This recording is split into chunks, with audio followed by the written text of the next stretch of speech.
April showers make way for sweet flowers, and then comes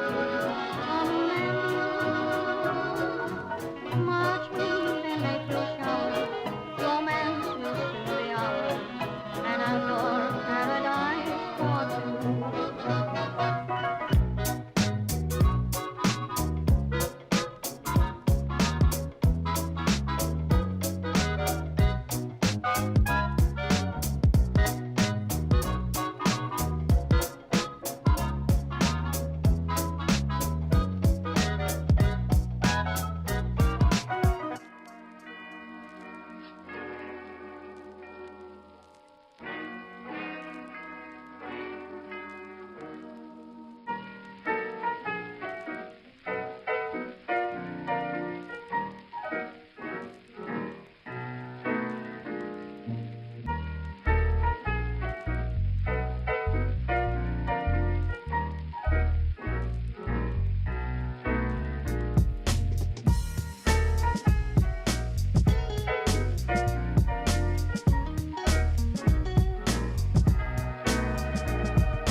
Hi everyone, not me totally losing track of time. Hi. First off, just continue with the peaks in to give delicious antibody. Okay, back to pizza. I didn't even know if I still get ads. Do I still get ads? I have absolutely no idea. But yeah, today's gonna be a very simple stream. It's just gonna be a good old classic reaction stream while sipping on my gamer subs. Should be nice and ready. Nice. Okay. So I have procured a little bit of a selection of videos for the reaction time here today. Gonna be excited to slice those down into 4 individual videos. 4 of them are all like, well, 3 of them are videos that I saw like some time ago and been wanting to see them. 1 I literally saw this morning. Pop, I was like, hey, I gotta see that. So first off, I think I'd take down that music a little bit. There we go. And Bear, I hope, I don't know if you're still here, Bear, but I hope you are enjoying that pizza. But alrighty. So the next one we're going to see, I just want to get this one out of the way because I just really like this. I haven't reacted to anything about that before, but I want to do it.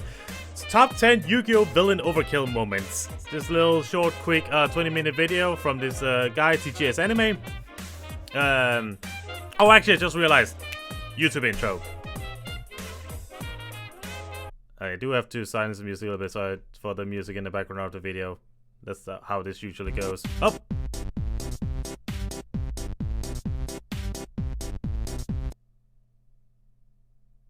Indeed, thank you, Venno.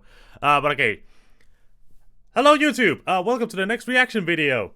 Twitch chat, say hello to YouTube. We are here today to watch the first of this little stream here. The first one we're going to see here is Top 10 Yu-Gi-Oh! Villain Overkill Moments from TGS Anime. For those of you who do not know, I am a major Yu-Gi-Oh! Fan. I basically grew up with the Duel Monsters, like the original series. I've bought a lot of cards. Thank you, Vando. Smash that like button. Smash it into submission.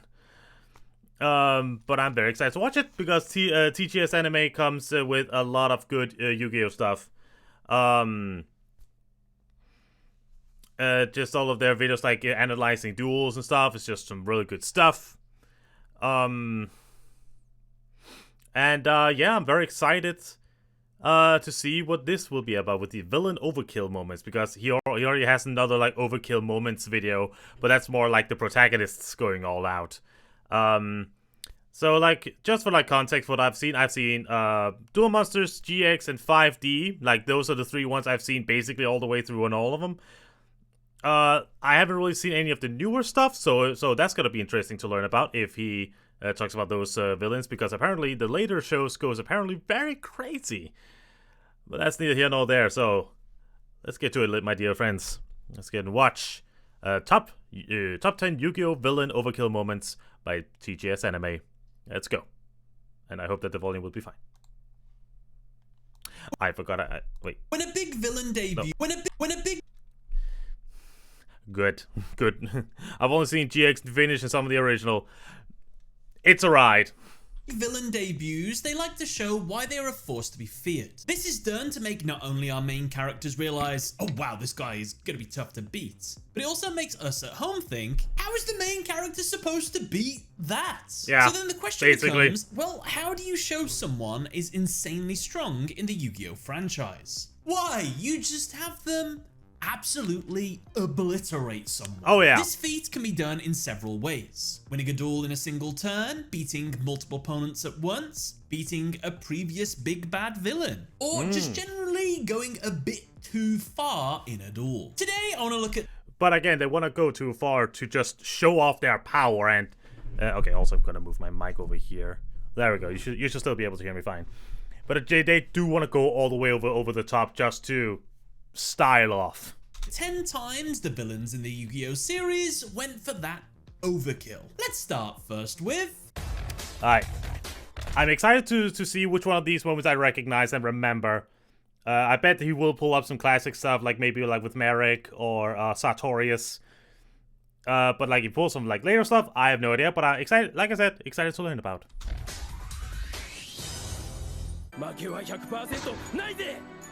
Ah, this one. Kaiba just wanted to flex. And he's pulling from the Japanese, yeah. I forget sometimes he pulls from the This sub. is the only time I'm going to be loose with the term villain. That is Yeah. because I'm using Kaiba for this one. Because now, it's Kaiba. Isn't a villain. He hasn't been a villain since like the first episode of the Yu-Gi-Oh series. Kaiba is antagonistic to our main character. He has his own goals and desires, and if they are in the way of Yugi achieving that, then he will get in the way of it. So Yeah. I think we can let this one slide just for this one, and that's why I put it so low on the list. But it is a huge... Also, just Kaiba during the entirety of Battle City was like... He just didn't give a shit. He wanted to beat Yugi. That was all he cared about. Also, just quick... Huge overkill moment for Kaiba. This is because during Battle City, Kaiba has just been given Obelisk the Tormentor, one of the 3 Egyptian god cards, which are the most powerful cards in the world. Naturally, Kaiba is foaming at the mouth, dying to test this bad boy out on someone in a duel. Now, you'd think if you're a really, really good duelist, one of the best in the world, and you've just been given one of the best cards in the entire world, you'd want to fight someone like Yugi, or seek out Marek, or go against one of the former top performing duelists from Duelist Kingdom that are in your Battle City tournaments. Kaiba decides no. Instead, I'm gonna duel this random hoodlum in a dingy alleyway. Now, the power difference between these two characters would already be enough to... Yeah, like, I think I got into Battle City Arc in the original... Ah, okay. So you didn't see the original, like, Duelist Island? Which is its entire own hodgepodge of just early Yu-Gi-Oh! But yeah, here it was. I remember seeing this moment, and basically it was like, "Oh, you messed with Kaiba's brother. Now you're gonna regret it." Say, Kaiba's going a bit over the top with this one, but he doesn't stop there. He tells the dude to make the most powerful deck he can with all of these rare cards he's brought for him in a briefcase. Now, unfortunately, we don't get to see the duel, but from the before level of confidence this guy had, cut to Obelisk the Tormentor being summoned, hard cut to that guy absolutely bricking his pants. Yep. It's safe to say the power of an Egyptian god card was way too much for him. He did not need to go that far. And there was also a way for the show to just hype up how incredible the Obelisk the Tormentor actually was, because he, like, just on a raw power level out of the 3 gods, he is like one of the most threatening of them. Was it when the American pointed a finger on Pegasus? Yes, that was when Bandit Keith, like the guy with like the headband, jumped over to Pegasus' throne. I was like, "You!" and stuff, and then Pegasus pushed a button and he fell down a tunnel. Which actually in the dub, or like in the non-Japanese version, he pointed at him. In the original sub, he pulls out a gun and aims to shoot Pegasus in the face because he's that pissed at him. Just subbed original Japanese Yu-Gi-Oh is something freaking else. My friend Susie has been collecting like the mangas of Yu-Gi-Oh. It goes crazy. And what does Kaiba do? He just walks away calmly. Oof. Nice.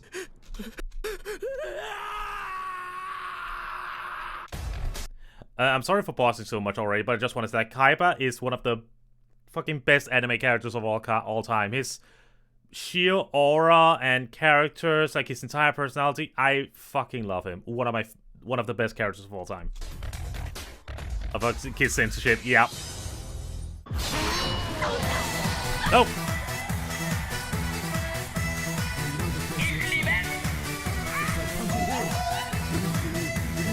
Speaking of Susie and the bot appears. Thank you, Nate. It does indeed look like Pumpkin Hill around here.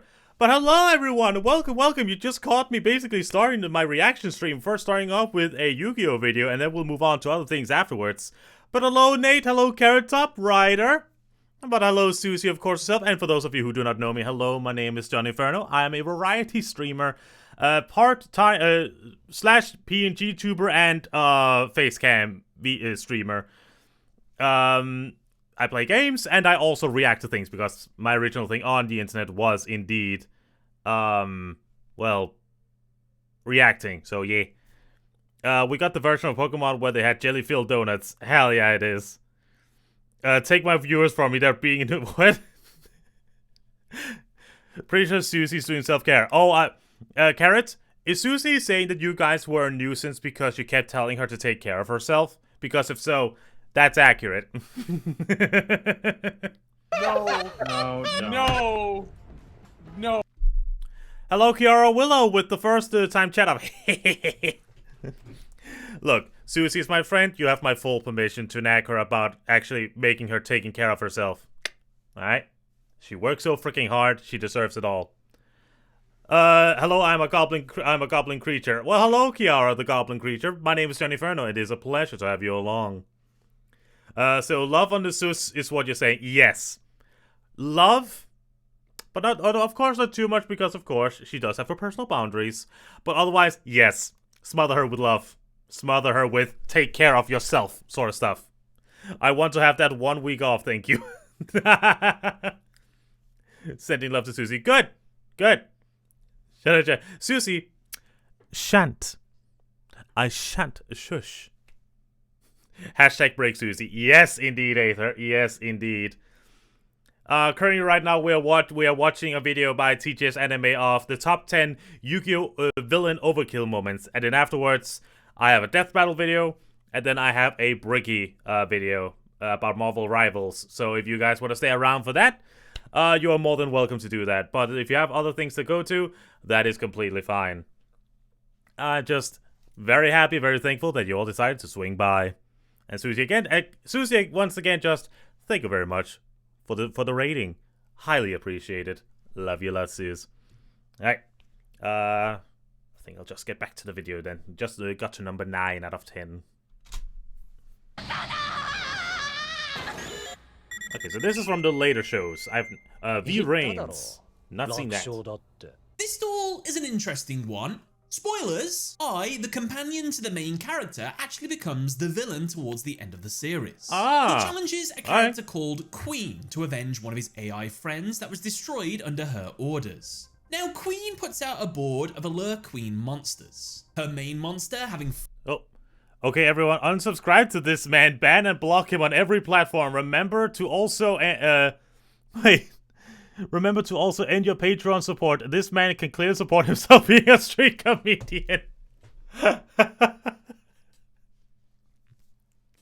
No, Kiara, don't do that. Oh, Susie, I love you as well. Goddamn amazing. 5,000 attack points and must be attacked on Ai's turn, along with her 2 back row cards, which are boosting her monster. Now, this is like at the time we're like in Yu-Gi-Oh! Where I have no idea what's going on, but I hope I can understand his ask for your money back on the subscriptions as well. Oh, damn, Susie.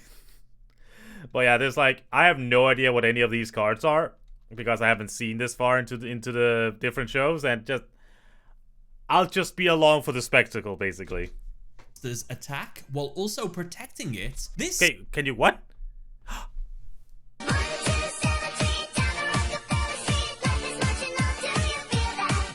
Kiara, thank you so much for the follow. Can you get a refund on the follow? I did.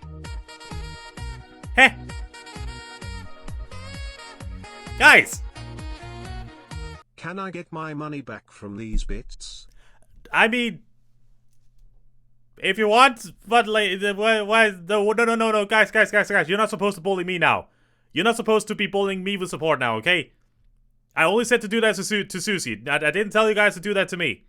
Alright? But thank you so much for the, oh my.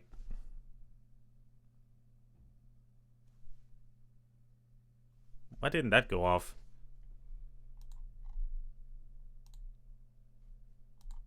I know that the redeems work because they worked before. Why doesn't it work now?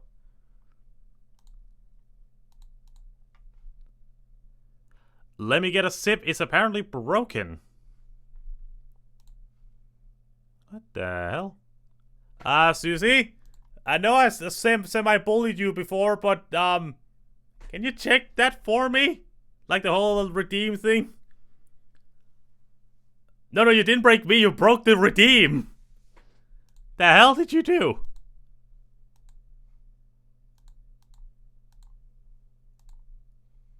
Why is it not working?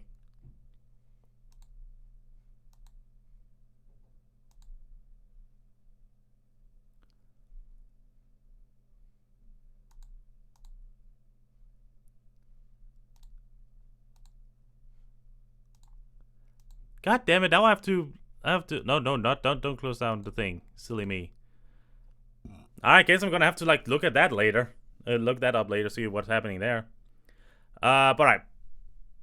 I'm gonna continue the video now.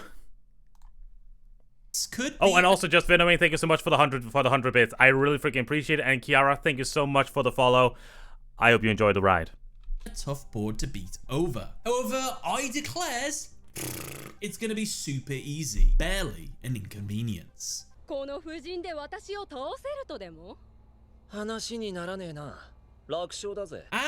well, he proves that it was. Using his At Ignister deck, he builds a board consisting of his Dark Templar Link, followed by his Synchro and Xyz At Ignisters. What the? He uses their effects to wipe her back row. Again, like, no idea what's going on, but it's pretty. Open for a triple attack for game. However, here are where things get spicy. Queen cheats. Refusing to lose, she activates her skill, which I want to just remind you are only allowed to be done during speed duels. This is a master duel, so you're not supposed to do them, but I's like, alright then, go for it. Through her skill, Honey Trap, she regains all the life points she lost, and then sets a powerful trap from her deck face down. Now what happens if I declares an attack with his remaining monster? I miss when Yugioh was Weird Daddy inside a dork with no clue.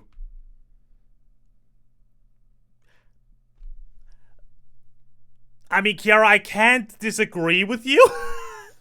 I do really miss it as well when Yugioh was only like at most like synchro summoning, even below that. I miss when Yugioh was that, because nowadays with all the link summoning, the pendulum summoning, all of this stuff, I sound like a goddamn boomer when I say this, but back in my day, like, it was way less complicated. Just now it's all over the place, incredibly crazy and just all over the place. I have no idea what's going on anymore. Like that sort of thing. I do really wish that... Wait, oh my god, I just realized I paused at a very unfortunate screen for the dude here. Back in my day, it was sacrifice summoning, and we liked it! Indeed, Kiara. Oh god. Monsters, they'll all get shuffled back into his deck, wiping his entire field. So, unfortunately, he's going to have to end his turn there. Or maybe not. I summons his Lingaribo in his grave. Johnny, co-streaming Forbidden Memories when? I have no idea. I don't even have it yet. He then proceeds to attack. Due to Lingaribo, it has the effect to negate a trap. And so, with yet again another open field, I attacks her directly with his two final attacks, winning the duel on his first turn and in a single turn. As the duel ends, he does reiterate that he did say the duel would be easy. Damn. We do love an overconfident villain. Ah, Bakura. I would claim one of the original, like, Tumblr crushes. Yeah, exactly. Look at that. Look at that. I just found one. I found a Tumblr arena. There they are. They are a Tumblr user. In early Yu-Gi-Oh! I found them.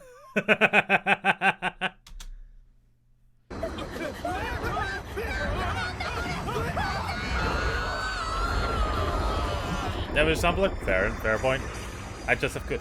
Damn. Okay, alright. But hey, look at a man right now. I don't blame you.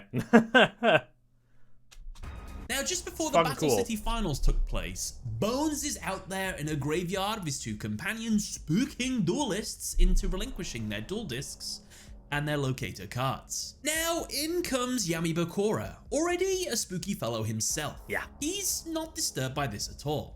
In fact, he even asserts his dominance by not only defeating the Muscle in hand-to-hand, but he also goes on to clap Bones in a duel. Now, the duel at first seems quite fair, like a good back and forth. However, we do get revealed on Bakura's last draw, he's disappointed he drew the game-winning card so early, as he wanted to punish Bones even further. Following this, the overkill happens. Yami Bakura more than... Doesn't he decide to start riding a motorbike at some point? I know Merrick does. in the Battle City. I don't remember when Bakura wanna start riding a motorbike. Like my memory's strong. I can maybe see it. I just don't remember when it was. But I think you're right. Capable of just taking the locator cards and being on his merry way, instead invokes the punishment of the shadow game he set up. Yeah. Bones is such a non-threat character. Like, you don't have to go so far for Bones. Exactly. But It's Bakura Bones. decides to have all three of them dragged down into the pits of hell by literal spooky ghosts. Yeah. To suffer for all eternity in a Yeah. world of burning flames. This fate is confirmed by the fact that Bones is never seen again throughout the rest of the series. Talk about ghoulish overkill.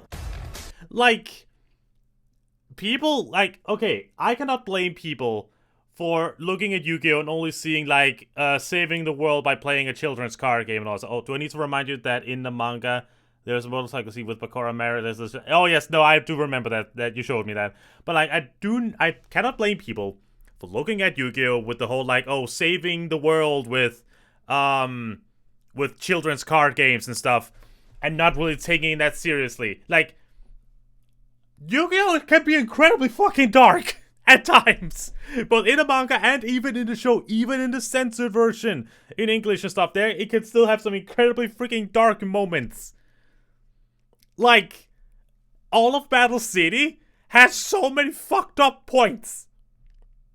It's like, oh, we're having a duel with your brainwashed friend, and either of you lose gets pulled by an anchor into the depths of the ocean. Like, huh? Oh, you're having this duel with this faux magician.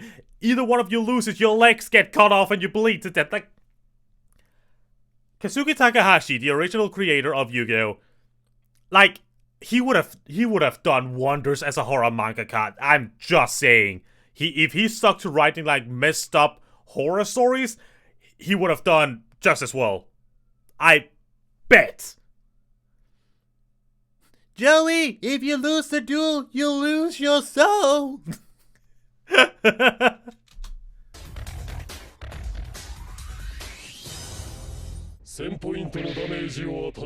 5Ds. Hey, I know this. I think. Oh, this must be Now, much this one's a little later. bit different. We've talked about OTKs, sending people to hell. How about the main villain of the Yu-Gi-Oh! 5D series being beaten easily by... Okay, I said earlier that I had seen Yu-Gi-Oh! 5Ds, but apparently I had not seen far enough. Now that I think about it, I think the furthest I actually saw was the whole Earthbound arc. by the true new main So I villain guess the of original Yu-Gi-Oh! one, 5D the first one. series. Zone. The duel between Zone and the Ugh. previous villain, Aporia, only lasts 7 turns. Which, if you compare it to Yusei's duel against Aporia, that duel took 23 turns. While the Jack, Leo, and Luna duel, which, keep in mind, was a 3-on-1 situation, that still took a whopping 12 turns. So when I say the fact that Zone was able to not only take on Aporia one-on-one, defeat him in under a third of the time the main character could, and also do it solo, that's a pretty good way to establish this new villain is pretty scary. And using his godlike cards from the 5D's world, the Time Lords, which granted him a win through an effect that burned the remainder of Aporia's life points just for drawing a card, it's easy to see how hyped up Zone was. And on top of it all, Aporia is killed after this duel. So pretty dark, pretty overkill, especially since it was his friend, but not really his friend. It was a copy of his friend, so he doesn't really see him as a friend, but still kind of insane, really. Religious war from, yeah. But damn. I hope he mentions like GX at some point, because GX also had some moments. Now, during my top Oh, 10 speaking of overkill which, that moments, I wait, that's talked about GX. the Yuri versus the 5 random fodder enemies, where he's like, I'll take on all 5 of you simultaneously, and then wipes them all out in a single turn with a single monster and just obliterates them. That is a huge overkill flex by a villain of the series. So it's a shame that I can't include that one here, but it doesn't really matter because he's got another overkill moment. During his duel against one of the best duelists from his home dimension and a familiar face to GX fans, Alexis Rhodes, Yuri, wanting to prove his superiority, decides to handicap himself by choosing to duel without his deck. Instead, he says he will win, and I'm not making this up, with Structure Deck Ancient Gear. I mean, of course he won. I mean, he used Ancient Gear. Of course he won. I'm not totally saying this as a biased Ancient Gear duelist myself. No, of course he won. It only makes complete sense. Makes complete sense to me. Basically, it's the deck all the fodder minion characters use throughout the show. ちょっと待ってね。ちょっと待って。ちょっと本当に知らないデッキなの？なるほど。 However, throughout the duel, despite playing a in-universe fun-tier deck compared to Alexis's in-universe meta Cyber Angel deck, he is doing quite well to hold his own. However, it is revealed that Yuri did add one additional card to his deck. Oh. Yet again, something else GX fans might be familiar with. Super The ultimate polymerization. fusion card, Super Polymerization. He activates it to fuse his monster with Alexis's. Alexis is unable to respond because Super Polymerization cannot be responded to in any way, shape, or form. And so, with this, he makes his ultimate Ancient Gear Golem, attacks Alexis's monster, dealing piercing battle damage, and winning the duel. I mean, I know I should be sad because it's Alexis. It's the girl. It's our girl. It's the one from GX, like one of the crew and stuff, but like seeing Ancient Gears actually kick ass outside of Crowler, I like that. I like that. All without needing to unsheath his actual deck. He won with a minion deck. That's insane. More respect to Ancient Gears. I will not hear anything else. いや、勝利は常に私の手の中にある。 Oh, I think he missed something down there in the text below, so because it's Yuri again versus Alexis again. Typo on the maker. Everyone, point at the YouTuber who made a mistake and laugh. Nah. It's the Grand Championship arc. Kaiba is hosting a tournament where the winner gets to duel against Yugi for a shot at his King of Games title. The villain of this arc is the corporate rival to Kaiba, Siegfried von Schroeder. Now his plans is to enter this tournament and Siegfried, that was a sabotage character. Kaiba Corp. But to do that, he needs to get as far as possible into the tournament. I cannot hate the fact that he's actually playing Ride of the Valkyries right now. It makes Preferably sense. the finals. The first opponent that he goes against are Rex and Weevil in disguise. Once found out they're not allowed to be in the tournament, Mokuba attempts to disqualify them. But Siegfried says no. He says he'll duel them anyway. In fact, he'll duel them together. Is Ride of the Valkyries background music when he plays the spell? In the actual show, I do not believe so. I do not believe it actually plays in the show. Now, while I'm not saying Rex and Weevil are anything special in terms of their win record or anything like that, they are technically the first and second regional champions of Japan, so that's something. Oh, they do it in the Japanese put up version. more of a fight than what we're about to see. However, what happens is when the duel begins, Weevil pops off, immediately getting out his boss monster. Yeah, a rule of watching Yu-Gi-Oh! If you're watching a duel between some important characters, and one of them immediately just pops off, gets all the right combination of cards, get their strongest monster out right away, all that shit, that means that they're about to lose. That's how it goes. Imagine your boss super monster being 22,000. Oh, poor Insect Queen. You were very threatening in Battle City. Not anymore. Queen. Rex does the same, summoning out his Black Tyranno. Siegfried, absolutely unfazed, decides to just win on his first turn. He plays his Ride of Valkyrie spell, summoning the two Valkyrie Ersts and Valkyrie Zvites in his hand. The Zvites destroy each of Rex and Weevil's monsters. The Ersts banish them from the graves and absorb their attack points. Siegfried then attacks with all four of his monsters and wins. Well, That was over quick. And if you're wondering how could Siegfried attack on his first turn, if it's like a 3-way duel, technically it was a 1-on-1. It's just 2 people were dueling as one, since that was the rule. It's not actually like a tag duel or anything like that. So that's how that works. That's how he could attack on his first turn. Normally you have to go all the way around, but in this case, it was fine. It was a flex. It was insane. Overkill. Yo, I just want to see Yu-Gi-Oh! Ghoul go down, where they're all shit talking, and then they're sat there like, oh damn, throw the useless hand. All the shit talking, they're like shuffling the cards and everything. You try that, let's go. Crap, I threw a brick. God damn it, every hand, if their card in this hand is useless, I'll set 1 card down. Beware. That would be goddamn hilarious.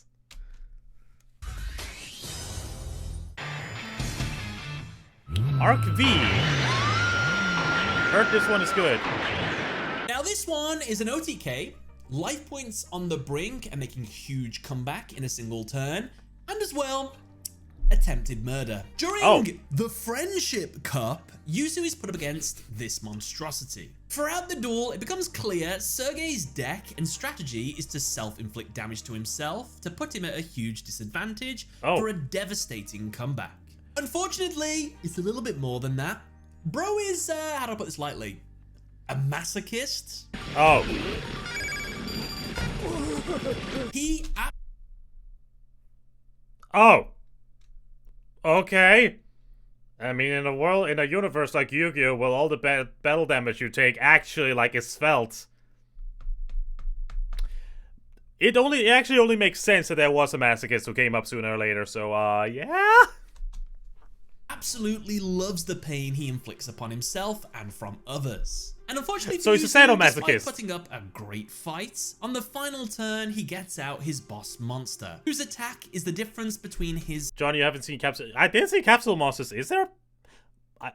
to be granted, I haven't seen Capsule Monsters in a long time. Is there a masochist character in there? I don't actually remember who that was.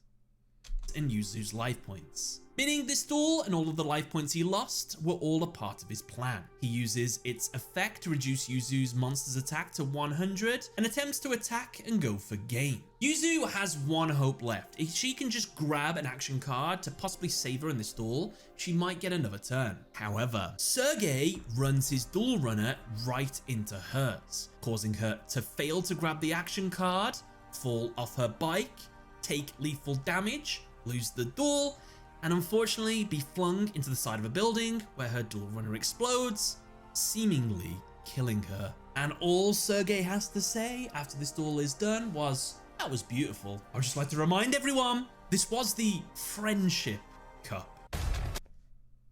Friendship. Also, I'm very purple right now. This is what happens when I don't have proper lighting, like a light in front of me. I turn into a light of whatever the screen is showing. Right now, I'm just incredibly purple.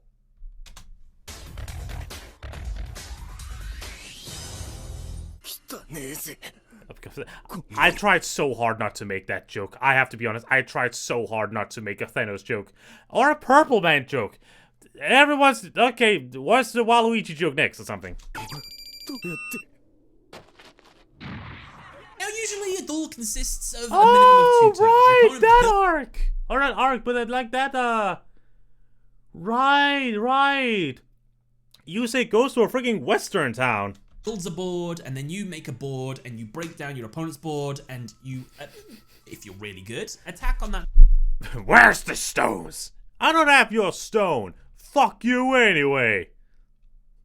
That's a nice video game reference. I don't know how many of you will get that. Turn and win, or sometimes it goes a bit longer. Well, how about we skip that first part? What if the opponent just doesn't get a turn? During the Crash Town arc of Yu-Gi-Oh! 5Ds, we meet a duelist called Lawton. During his duel against a guy called Radley, he showcases an insane insta-win combo. Are you ready for the quickest duel analysis of all time? Okay. Well, here we go. The duel begins and Radley summons Gatling Ogre. He sets 5 spells and traps face down and then sends all 5 of them to the grave through Gatling Ogre's effect. Gatling Ogre's effect is for each spell or trap that he sends to the graveyard, he deals 800 damage. 800 times 5 is 4,000 life points. 4,000 life points take away 4,000 life points is 0. Radley wins the duel. Damn. All without the opponents ever getting a chance to play a card. And that wasn't even an attack, that was just an effect. Yeah, I completely forgot about that.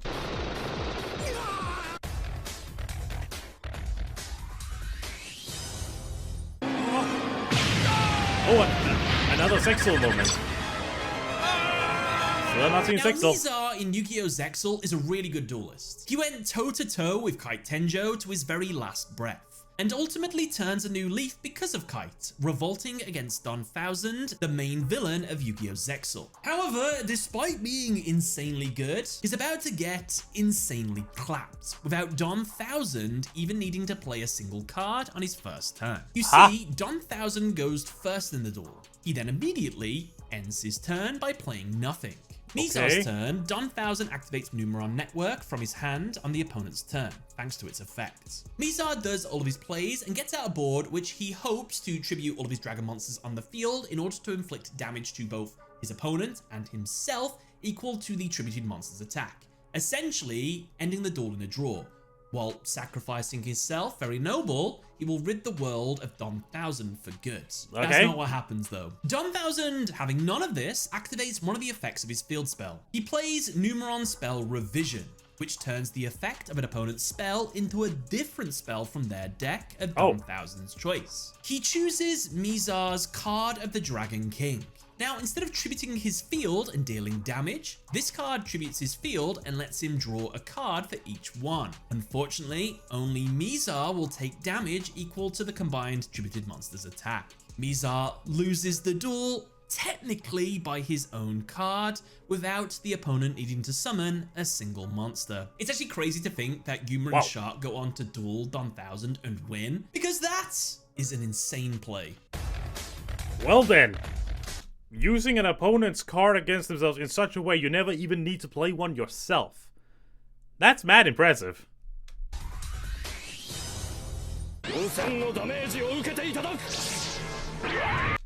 Versus...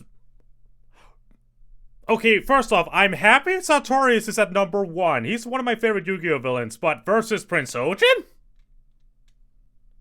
I mean, okay.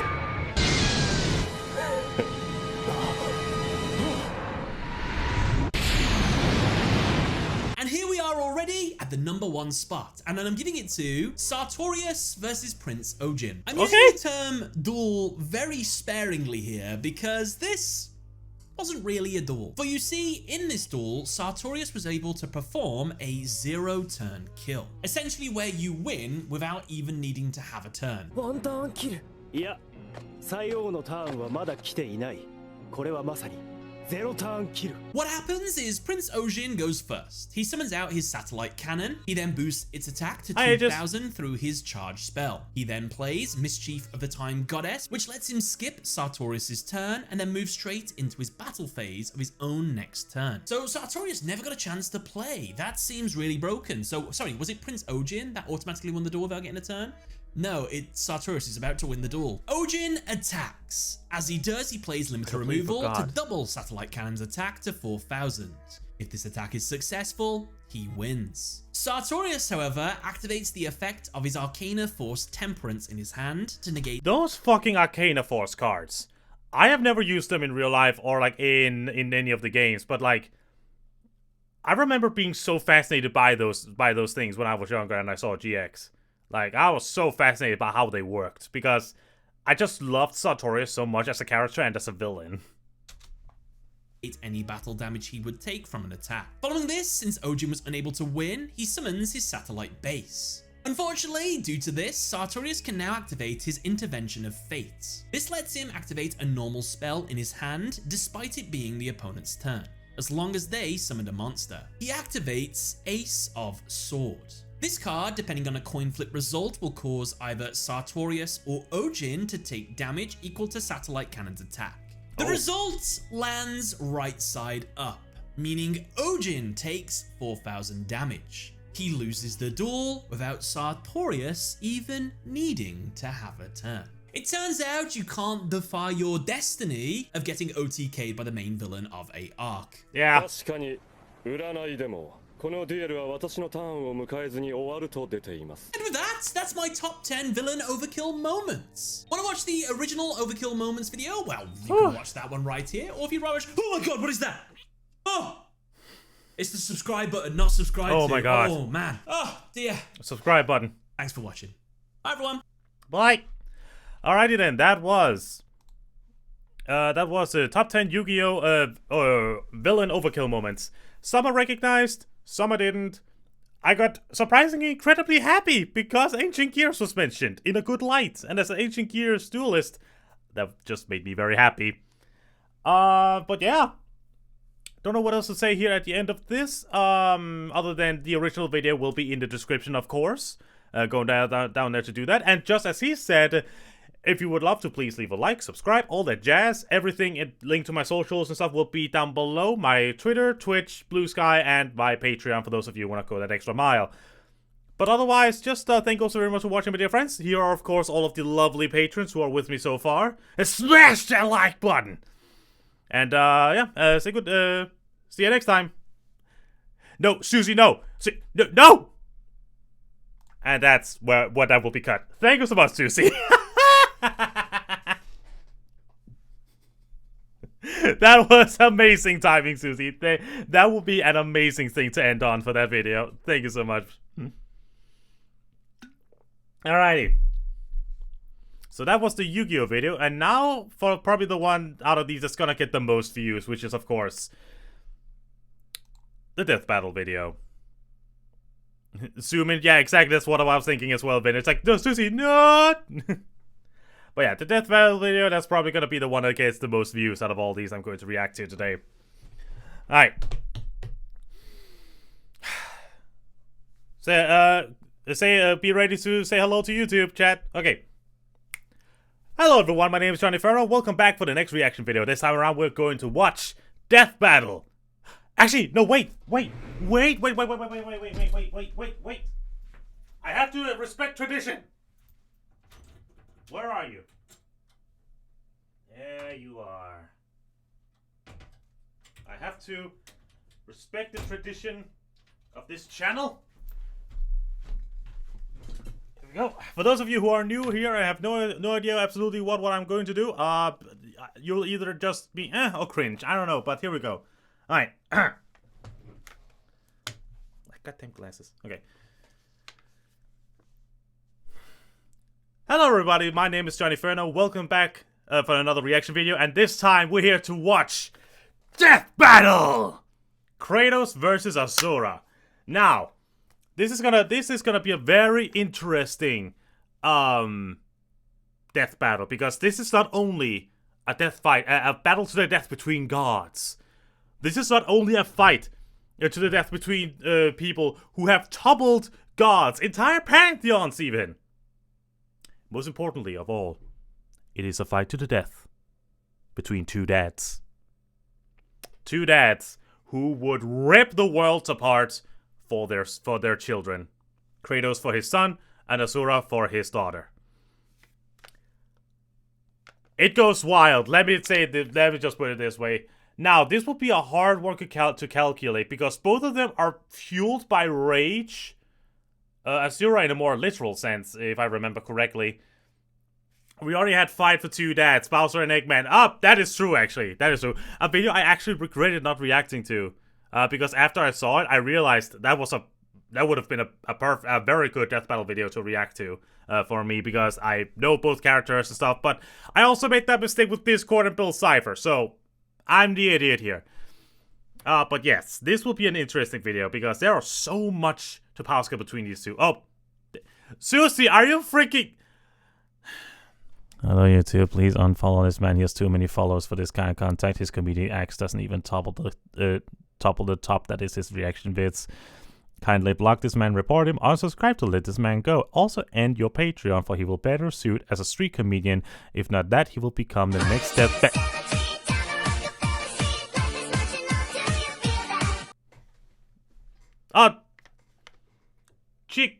What? Cheeky Ellen Supple?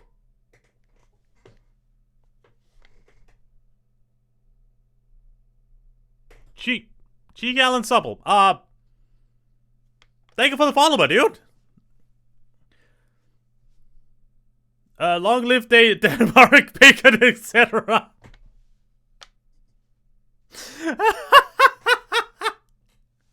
Thank you so much for stopping by. Might you react to a video I made? That would be a maybe for another time. Because right now I do have a set of videos that I'm going to react to for this stream. What name is it? You can like send the link to, like, either link it to me on you don't have to call me sir, by the way. You don't have to call me sir. It's completely fine. I'm not an uppity streamer. Hell, I'm barely even a streamer. It's completely fine. But yeah, you can send a link to me on the DMs. So Venomane, don't you start. Venomane, don't you start. Richard Madeley, homeowner and homeless skeptic. Okay. Send a link to me on, like, in my DMs or Twitter. You can find me on the social medias and stuff under the name Johnny Ferno, Twitter and Blue Sky, whatever. You can just send the link to me there. And again, it'll be a maybe. If it's a video, I think that will work for me. But I appreciate the follow and I appreciate the offer. But anyway, back to this video. So these two are characters that will be very hard to power scale because they are insane, absolutely insane. Kratos and Asura are just, they can topple gods. They can topple entire pantheons. Hey, Kratos has technically toppled two, both the Greek and the Norse pantheon. How the hell are they gonna power scale these guys? And how much is the internet going to rage about the results? Because both of these guys are very beloved characters. I've never played Asur's Wrath either, but I generally know the story. I really want to play Asur's Wrath, but as far as I know, it's only on the PS3, and the physical copies are sold out everywhere, and it's just, I want to play it, but it doesn't exist on eShops! As far as I know. Maybe it does somewhere. Maybe it does somewhere.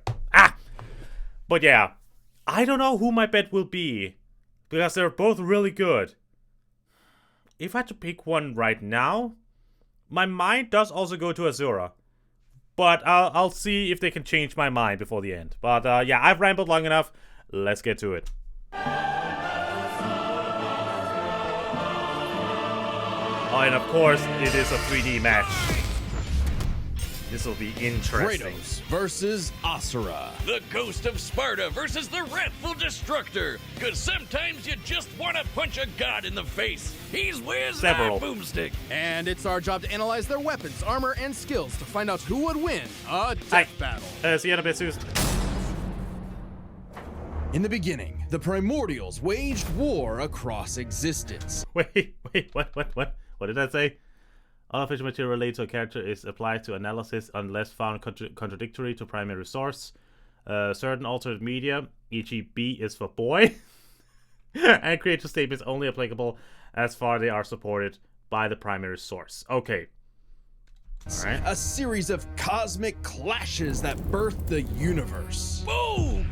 Now that's what I call a big bang. From Ceto's death, the oceans would flow. From Uranus's strikes, the stars were spawned, and so forth. Thus, the world itself was born from violence. Starting a whole messy cycle. Uranus was overthrown by his Titan son, Kronos, who was overthrown by his Olympian son, Zeus, who battled his own son, Kratos. Just all of God of War is all about daddy issues. Daddy issues. That's all that God of War games are. As a classic bastard child of Zeus, Kratos was left among Spartan mortals, far exceeding all among him. He became a fierce warrior, winning many a battle, until finally cornered by ruthless barbarians. Ares, destroy these guys who are kicking my ass, and my life is yours. A deal was made, and Kratos was joined at the bone with the Blades of Chaos, a set of chain swords and basically a badass whirlwind of flame and steel. But Ares had a scheme. While doing work for his god, Kratos accidentally murdered his own family, permanently marked by the ashes of his wife and daughter.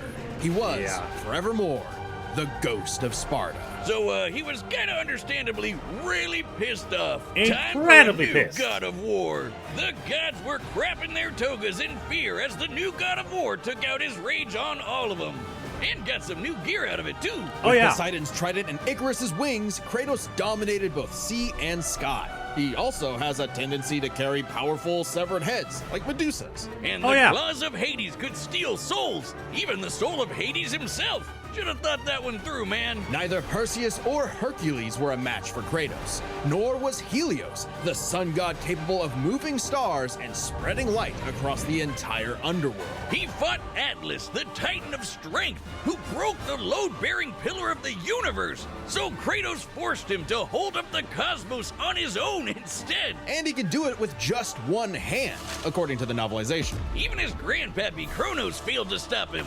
You know, the guy who overthrew the primordial that punched the universe into existence? Causing shockwaves that moved over a quadrillion times faster than light. A frankly incomprehensible feat. Then I never played the God of War game, so I wouldn't know. But anything with Hades is cool, except when stuff. Anyway, back to it. there's Daddy Zeus. Who proved a serious challenge until Kratos drew perhaps his ultimate weapon, the Blade of Olympus. Yep. It can make tornadoes, lightning, force fields. Oh, and it can stab the hell out of you. It siphons godly energy and can pull enough to even kill Zeus. Like father, like son. Even while Kratos ultimately released hope across the Greek world, he could only do so after annihilating everything. Like a badass, he was unstoppable. Non-stop killing and sex and even more killing. And yet, he couldn't be any more depressed. His wife Oh, yeah. and daughter were still gone. What was he to do? He didn't know. He wandered aimlessly for years, somehow stumbling into Norse mythology where he met Faye, his second wife. Good start, buddy. Kratos had a new lease on life, but he could not escape his past mistakes. There's a reason he hid his swords in a dingy basement. Even so, Faye insisted he could do better. So he became a dad to a new boy. Easily Boy. the toughest task he ever undertook, especially after Like, again, I haven't played the God of War games, but one of the greatest things that I saw throughout, like, gameplays and stuff, Let's Play videos of this game, was just seeing Kratos struggling with trying to be a dad. Like, of course, raising Atreus to be, like, a warrior, be a hunter, to be a survivor, but also just be a parent. And that was just such a fascinating thing to see him go through. Ragnarok's 10 out of 10 for me. Yeah, as far as I've seen, yeah, I understand completely why. Faye unfortunately died of a mysterious illness. Damn it, not again! But hey, it wasn't Kratos' fault this time. Yeah, I was And about to Faye say. left the tools he'd need to keep the boy safe. Including the Leviathan Axe. Far from the whirling rage of the Blades of Chaos, the Leviathan Axe was deliberate and mighty, said to rival Mjolnir itself. Thor wishes Mjolnir was as cool as this axe. It's imbued with ice magic and a poison even the gods fear. It can be summoned to Kratos' hand from a distance, and it even shatters souls. Kratos may have once been a sword of vengeance, but with his new weapons and a new purpose, he stood as a shield against the godly Aesir. Too bad he just can't help but get in trouble with gods. But Yeah. now he knew how to control his anger. Which is even more important than it sounds. Kratos' Spartan rage summons an inner strength with magical properties. He can even get so pissed off that he straight up heals himself. That Yeah. seems like the opposite of what should happen. Not all anger is problematic, and Kratos wields plenty of new weapons and relics to channel his rage through. Actually, what Wiz just said there is, like, very poignant. Not all anger is negative. Reckless anger that just goes wildly without any focus is the negative. But anger that is focused, refined, and knows where it is headed, that is a good form of anger, because it is focused, and it's not just reckless, like, raw, I'm gonna hit everything around me. Like, anger is a tool that can be used. But yeah, anger without any sort of control, without any sort of focus, that's the danger. Like the Dropnir Ring, which can summon a bunch of wind spears. They can absorb all types of energy and blast it back. He even has relics and magic that can warp space and slow down time. Naturally, he contested with the strongest of the Norse gods, including the god of thunder Thor, who was powerful enough to fight the fire giant Surtur and the world serpent Jormungandr at the same time. Oh, and that Yeah. fire giant would be the cause of actual Ragnarok. You can't defeat me, Thor. I know, but he can. Well, not exactly. Freyr, the rain god, held off Ragnarok for a considerable time on his own, and the sheer power of Ragnarok shook Yggdrasil down to its very roots. That's the World Tree, which is like a literal tree that connects the whole universe. According to Freya, the tree's very existence supports all of creation among its boughs.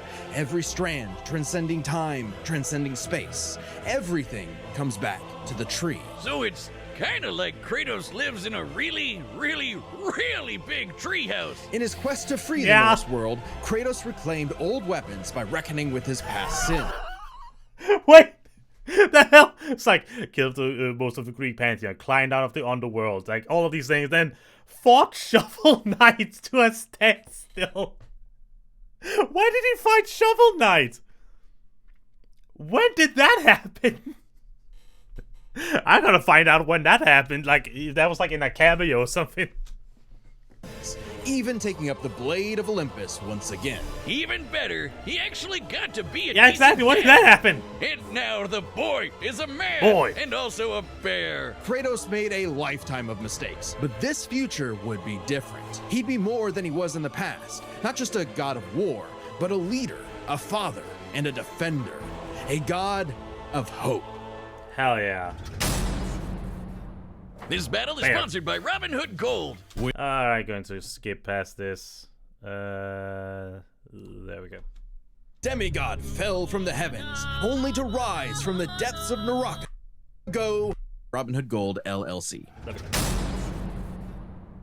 Long ago, a demigod fell from the heavens, only to rise from the depths of Naraka after 12,000 years. After 12,000 years, he's free to punch everything dumb enough to get in his way. He was the demigod of wrath, Asura. Alongside 7 other demigod generals, Asura served as defender of humanity against the impure Goma, dark spirit monsters infesting the world.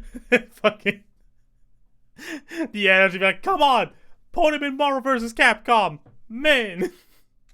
And the demigods battled the Goma by Hearing a wielding a solid cry. mystic energy formed from human prayer, mantra. By advancing technology with mantra, the Guardian Generals became essentially hyper-powerful mystic cyborgs. They could each harness mantra through a different emotional affinity. For August, it was greed. For Yasha, it was melancholy. I'll give you one chance to guess what Asura's is. By tapping into his wrath, Asura can take many forms for battle, like the 6-armed Vajra, a state powerful enough to subdue the embodiment of the planet's will and the source of the Goma, Vlitra. But he wasn't angry enough to put Goma Vlitra down for good. At least not yet. Of course, since he's literally powered by wrath, no enemy of Asura's would be stupid enough to do something that would make him even more mad, right? It's good use of the meme, but it's basically the Hulk situation. The angrier he gets, the stronger he gets. My X-Men will wipe floor with Asura. They have faced literal apocalypse. My X-Men. What do you mean by that? Right? Funny you should say that. God damn it. First off, Asura is not some one-dimensional anger machine. In myth, the Asuras were powerful and aggressive beings, sure, but not inherently evil. Just like Asura himself. He's a warrior, but also a husband with a daughter, Mithra. And Mithra has the unique power to supercharge mantra energy. Which gave Asura's prideful commander, Deus, an idea. If he could weaponize Mithra, literally wiring her up to a super weapon, the Guardian Generals could maybe finally end Goma Vlitra for good. Well, obviously Asura wasn't gonna go along with that. So Deus framed Asura for killing the Emperor, murdered his wife, kidnapped Mithra, and then just straight up killed him. Like, what a dick. But yeah, true like to his nature, Asura was literally too angry to die. Hell So yeah. long as a single part of his body remains and can possess mantra, he can climb back out of Naraka, a sort of limbo underworld between life and death. Thanks to some coaxing from a strange golden spider, he did just that, with an all-new purpose in mind. Oh, video pause for a bit. Make the gods pay! Oh yeah, they're calling themselves gods now. Turns Oh, also Mars, bringer of war. Good choice for soundtrack. They're all assholes who started sacrificing thousands of innocent people to try to power up.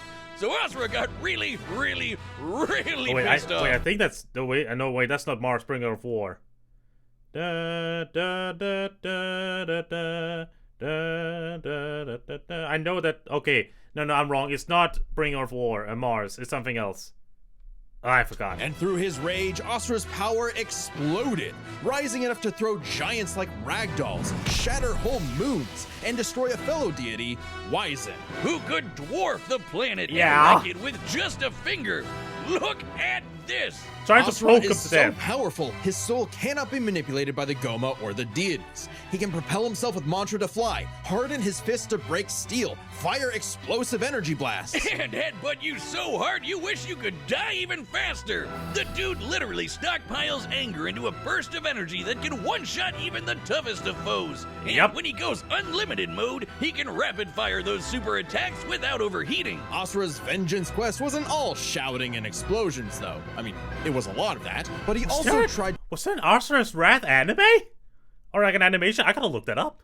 To protect people from the gods, including a girl who very much reminded him of his own daughter. Yeah, Asura's the kind of guy who wants to be a great dad, but all he knows how to do is punch anything that upsets his kid. Like that one dad that knocks out a ref at a Little League game. And then the gods killed that girl too, along with her whole village, sparking Asura to unleash his berserker aura. You know how the gods were sacrificing thousands of people to power up? Well, Asura got so freaking angry, he built up enough mantra to match them, even though they've been building up energy for thousands of years. Good lord. Seriously, guys, you're pissing off the guy who literally gets more powerful the angrier he gets. What did you think was gonna happen? Yet even in berserker mode, Asura... I think something he yells at the gods at this point is like, there is no use for gods who only take, something like that. It was a really good quote.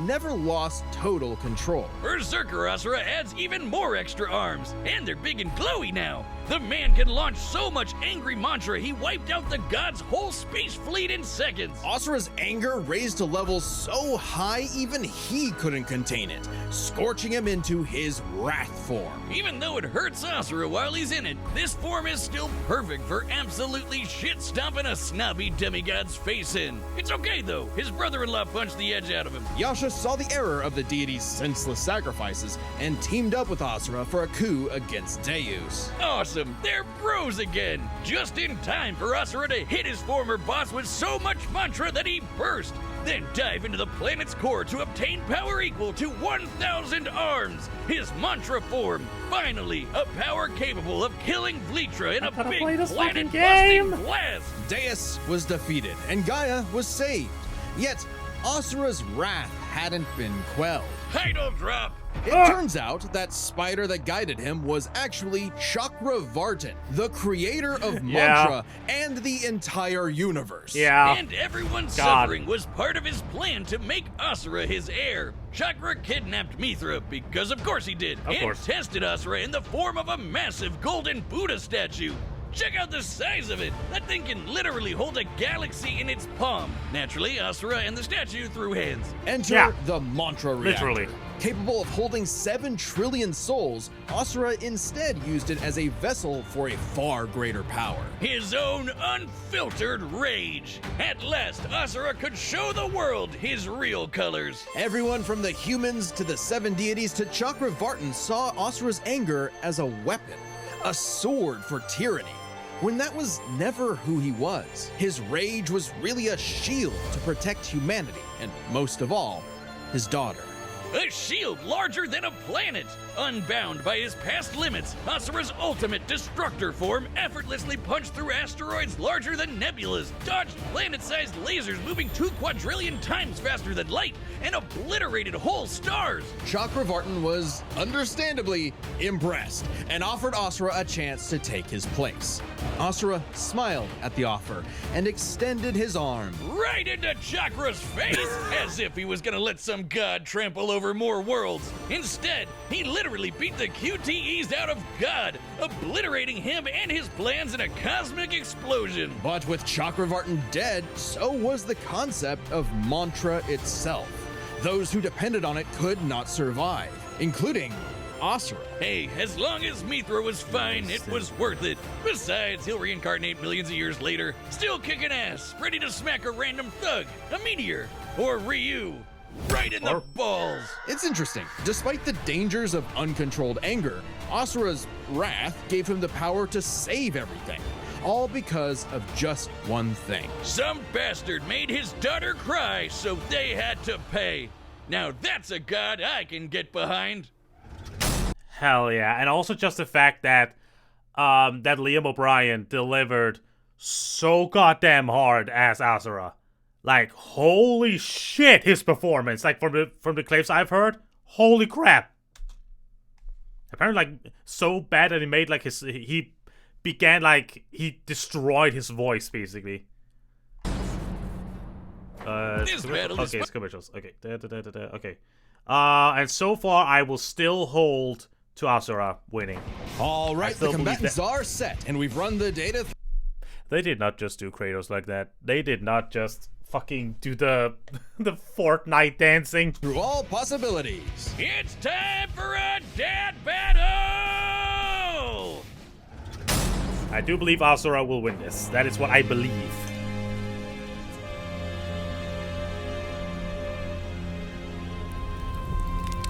But what would be the cause for them fighting though?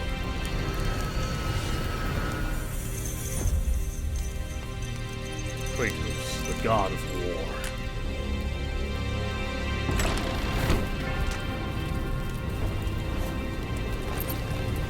This looks really good also. The classic style. Also,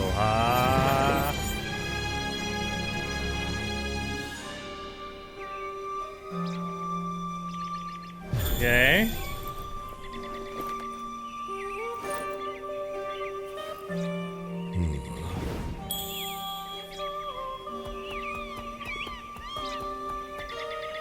What is all of this? It's true then. The god of war is on Gaia, but not for long. You do not want this fight. Run! I wonder why he was brought there to begin with.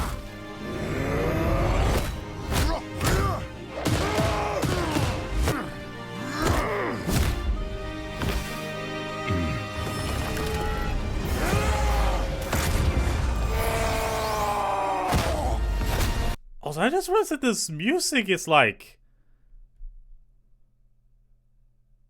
This music is, like, I don't know why, but it just... The music makes all this sound more, like, tragic and, like, beautiful. It's not the music that I expected, to say the least.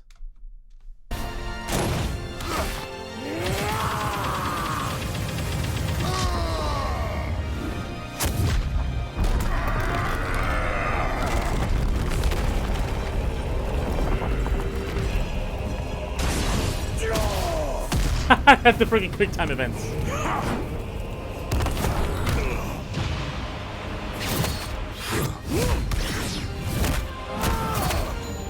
Okay, now this stuff. Oh, I mean, like, it's really well animated. You let your wrath consume you. I have been down that road before. Shut up! Very well. Oh, I just realized the kind of like the parallel you can make between these two, because Asura is the one who completely embraces his wrath and uses it to control others. Kratos is the one who basically tamed his anger.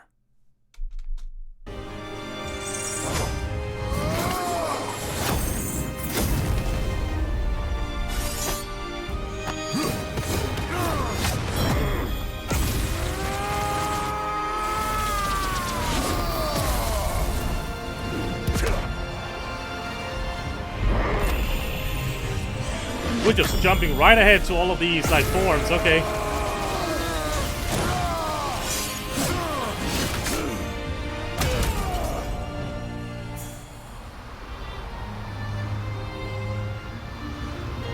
Also, this does seem like a classic death battle of like, one dude goes through all of his forms while the other guy doesn't at all, because he doesn't really have any forms.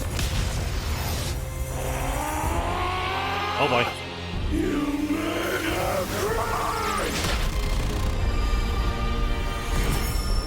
I'm still very confused by how he got there in the first place. It looked like Mithra was the one who did it, but I don't know, maybe it'll get explained.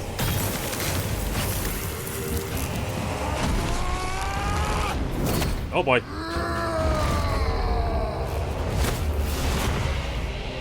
This is not my end!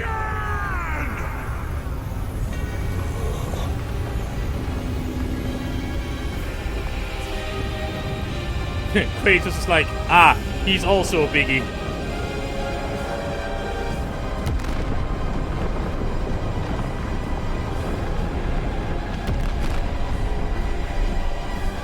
I have a feeling that Kratos will win this one. It's just a feeling I'm getting.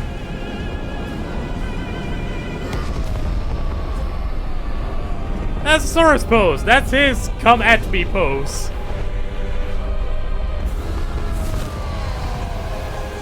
Yeah, this is basically Asura versus Wise versus like the other giant dude.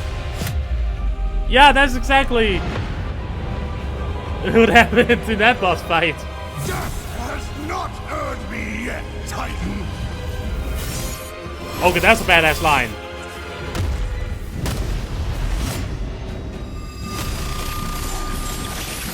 But you deserve a worthy end! Okay. Okay, that actually got chills on that one. That was pretty cool.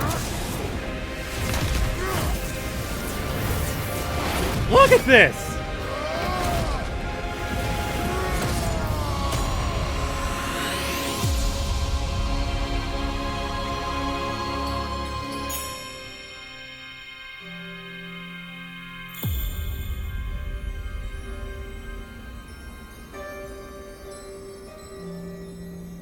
Well, damn. I was wrong. I usually am in these fights, so it makes sense. You are a monster no longer. I never was.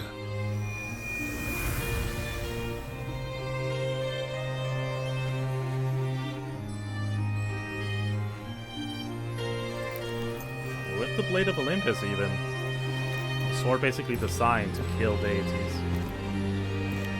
What is this weird feeling? Huh. Oh, that was an imagery to pull there.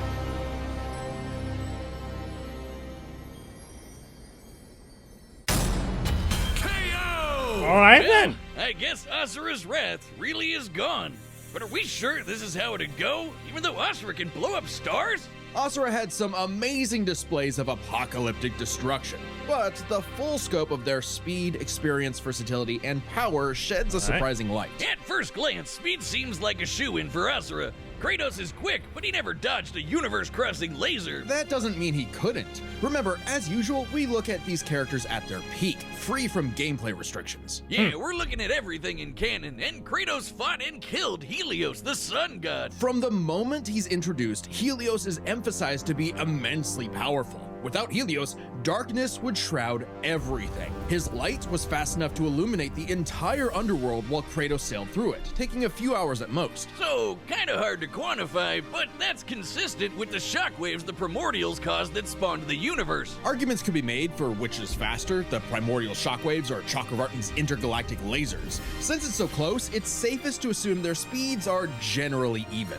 But what does speed matter if you don't know how to use it? Let's cover experience. Asura lived across centuries, obviously a lot longer than Kratos. And while Kratos eventually learned to control his rage, Asura pretty much always had that control. So I mean, that's fair. Easily takes experience. But when it comes to versatility, he couldn't match all the weapons and abilities Kratos had. Sure, Asura's quite skilled and a monster at martial arts, but his fighting style mostly relies on one thing. A whole lot of punching. Punching Kratos' really hard. weapons, magic, runes, relics, and even his rage That is gave true. him far more options in combat, slowing down time, healing injuries, and most importantly, multiple weapons that could drain a variety of energies, like Mantra. Yeah, when Asura loses all his Mantra energy, that's it for him.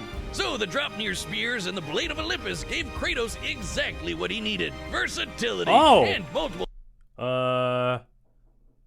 ways to finish this for good before Asura just comes crawling back out of the underworld. If he could. Asura's resurrections take years or whole centuries, days at best. But all this assumes Kratos could match Asura's crazy strength. All roads lead to power, which should go to Asura, right? Look at what he can do! If this came down to who made the bigger kaboom, he'd kick Kratos' ass in 2 seconds. That's what I thought as well. A closer examination of their feats reveals the truth. At his peak, Asura overpowered Chakravartin, annihilating that cosmic golden god. By measuring the dimensions of Chakravartin's body and scaling it up to match the size of this galaxy-eclipsing statue, we can determine its volume. Add in the density of gold, for good measure, we're doing math assuming on the form this. is solid throughout, and its mass far exceeds not just our galaxy, but our entire observable universe. Destroying that big golden god would need energy on par with obliterating our universe 91,000 times. Extremely impressive and unfathomable. However, the same idea applies to Ragnarok shaking the roots of Yggdrasil. Ragnarok is obviously a bit of a different beast than Kratos, but what really matters is what Freyr did. Right, Freyr, a god comparable to Kratos, held back Ragnarok's power for a significant time. So Kratos should be capable of the same level of power, or even more. Using an official map and knowing the world tree's branches encompass all of existence, we can measure its size and volume. And we know this map is accurate because it shows these 2 realms conjoined, which we see in-game. Even if we assume the Tree of the Realms is only 1% solid, a significant lowball that Kratos should easily scale above, shaking such an incomprehensibly large structure would require enough force to destroy our universe's mass energy 9 million times over. That's almost 100 times greater than Chakravartin's destruction. And this isn't some one-off outlier. I mean, a realm-shattering supergiant doesn't sound too different from the other Titans and Olympians Kratos defeated. That's the thing, isn't it? It's easy to think that we never see Kratos do anything that matches Asura, but we do. Helios' speed matches Chakravartin, and Kratos outsped him. Atlas is strong enough to lift all of reality, and Kratos overpowered him. Kronos defeated the creator of the universe in a one-on-one fight, same as Asura, and Kratos killed Kronos. Add in the clear numerical comparison of Chakravartin, Ragnarok, and Yggdrasil, and Kratos takes the edge in power. But hey, Capcom, if you give us Asura's Wrath 2, we'll try this again. That'd be pretty awesome.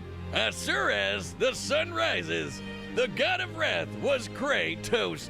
The winner is Kratos. Alright, I mean, I have not played either game, so I cannot really comment on anything, but it's like to me as an outsider, it sounds a little bit weird, like the way they came to that determination, but again, I have not played the game, so I do not have any real say in it. But what if... Oh! I love that they're doing these! The fucking alternate endings, I love these!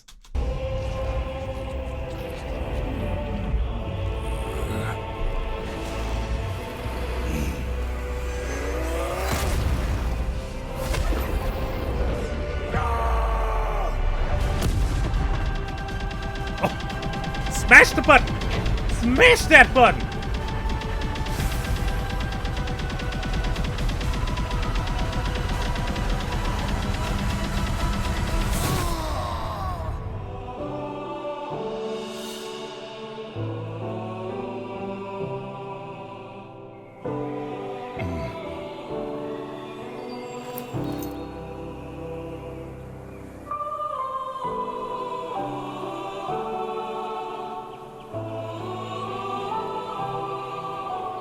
That's his daughter, right? So I guess like heaven?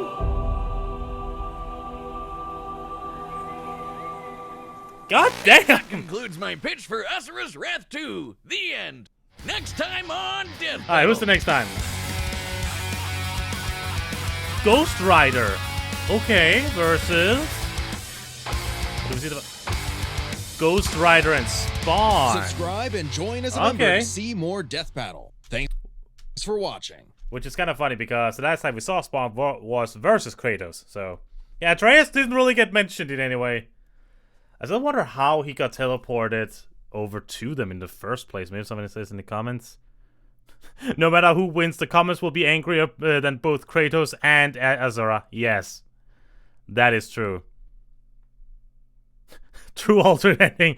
Hold up. Family barbecue? Family barbecue. Yes, exactly! For the OGs, it's the ironic spawn gets on the episode beat after Kratos. Oh my god. Yeah, a lot of discussions in the chat. I must admit, it's not as good of a fight as Bowser versus Eggman was. Bowser versus Eggman is still the best episode so far. Like, Bowser vs. Eggman, Discord versus Bill Cipher. Those are like the top 2 ones in my head right now. But it was still good. Had some really cool moments like the death has not claimed me yet, Titan. And stuff like that. That was pretty friggin' baller. Like, it legitimately gave me chills.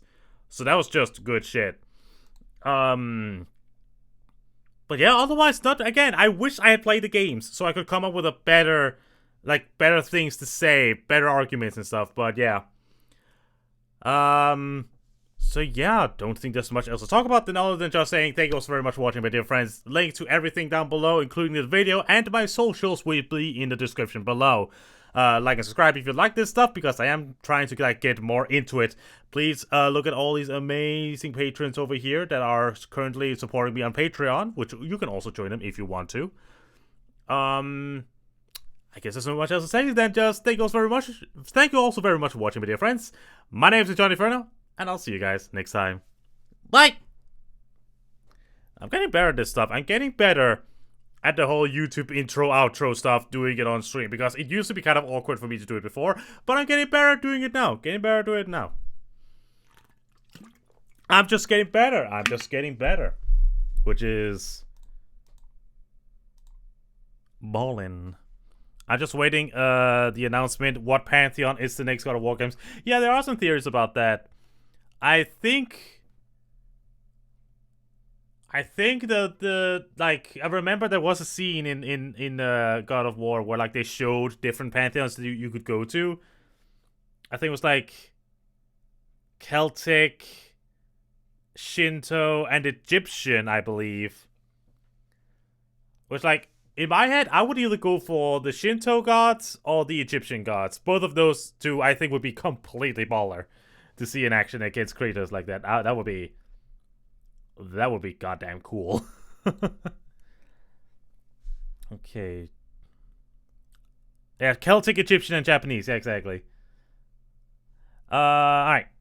I'm gonna take a quick bathroom break, and then we will go on to my next videos. To the next videos I'm gonna watch. So...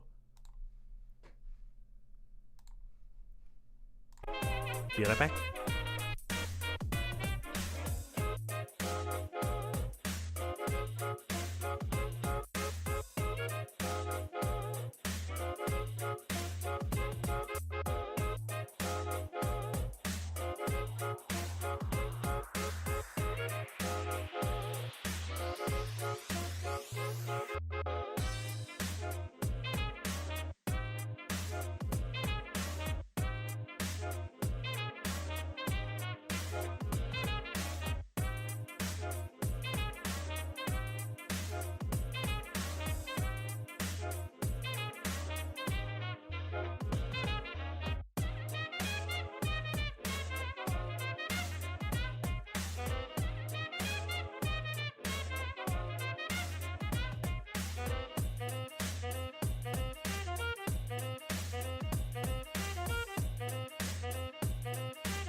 Alrighty.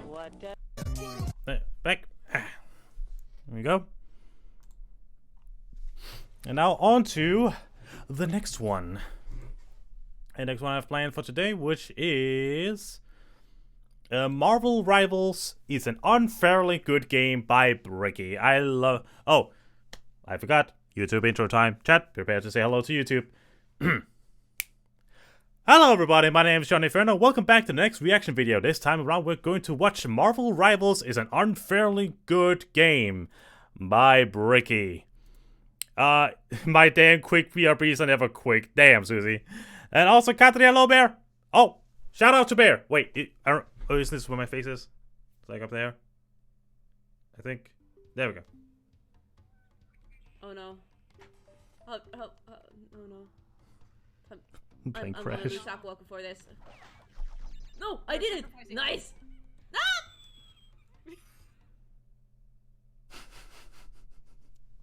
Poor Katri. She gets a shout out and shows her crash. Yeah, I'll go with that. Hello, Lehet Popelli. I butchered that, I'm sorry. I love you guys so much. But yeah, Marvel Rivals. I play it regularly. I think it's a really pretty fun game. And I'm curious to hear what Bricky has to say about it. I love it. Morris, please speak more Elfish. Oh goodness, I will not even attempt to read Finnish. It's a language. I will say that much. For those of you in the comments who wonder, for my mains and stuff, I'm for tank, as in like Vanguard, I play mostly Thor and Magneto, and in support, I play mostly Rocket. Haven't found a duelist yet because everyone always insta-logs into duelists. So, yeah. But yeah, I'm excited to see what the Brickster has to say about Marvel Rivals. So there we go. Here we go. I forgot I muted a tab because I'm just a genius like that. Unmute. There we go. Now we go. Hey everybody, before we get started on this video, it is sponsored today by Mondly. Mondly is a fantastic language learning app currently with over 125 million users and is in the top 5 of language learning apps worldwide. It has various aspects of speech recognition, allowing for real-time feedback to help improve your pronunciation. It has daily lessons as well as weekly and monthly quizzes to keep yourself moving at a solid speed. And it focuses primarily on a lot of practical content, mainly focusing on things that you can use in your just general everyday life.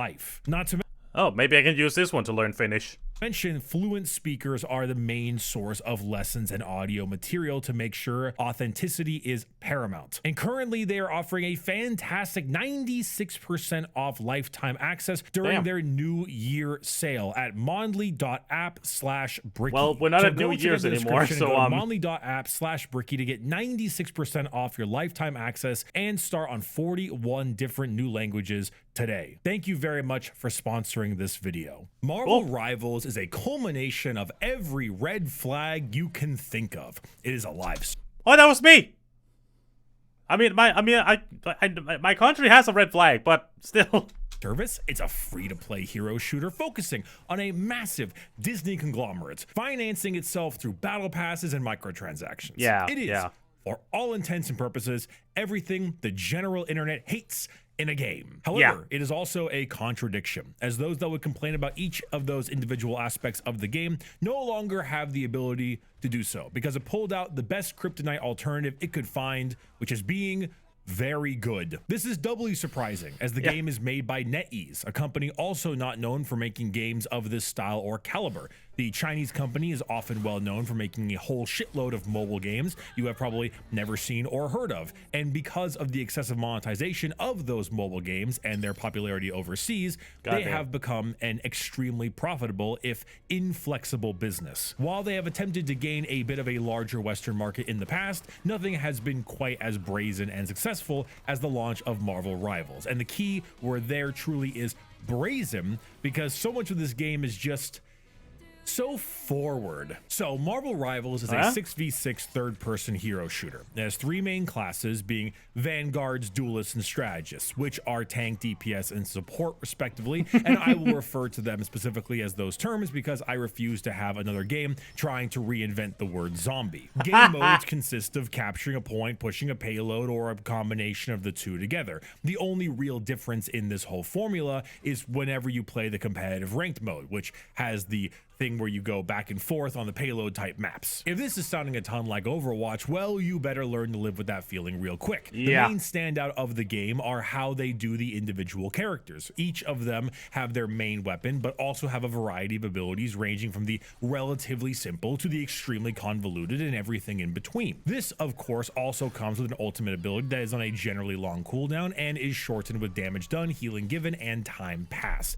God, Wanda is seen as such a, easy mode character. Just hold down M1, press Q to explode. If this is sounding a lot like Overwatch, well, you better learn to live with that feeling. What is generally fascinating about this game, outside of many other hero shooters, is that there is such a general wealth of characters, and how they operate goes against the norm.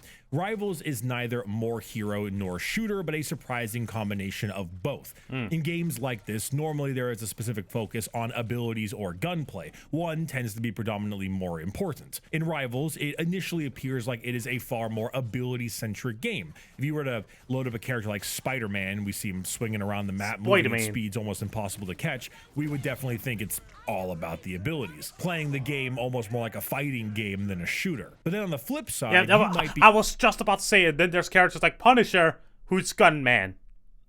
Call of Duty Gunman.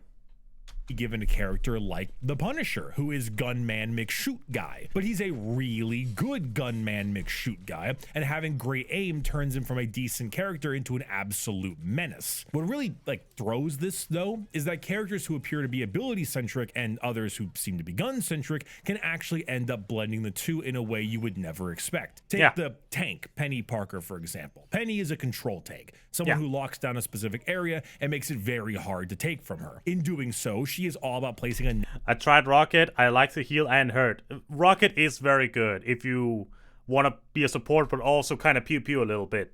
I love Rocket.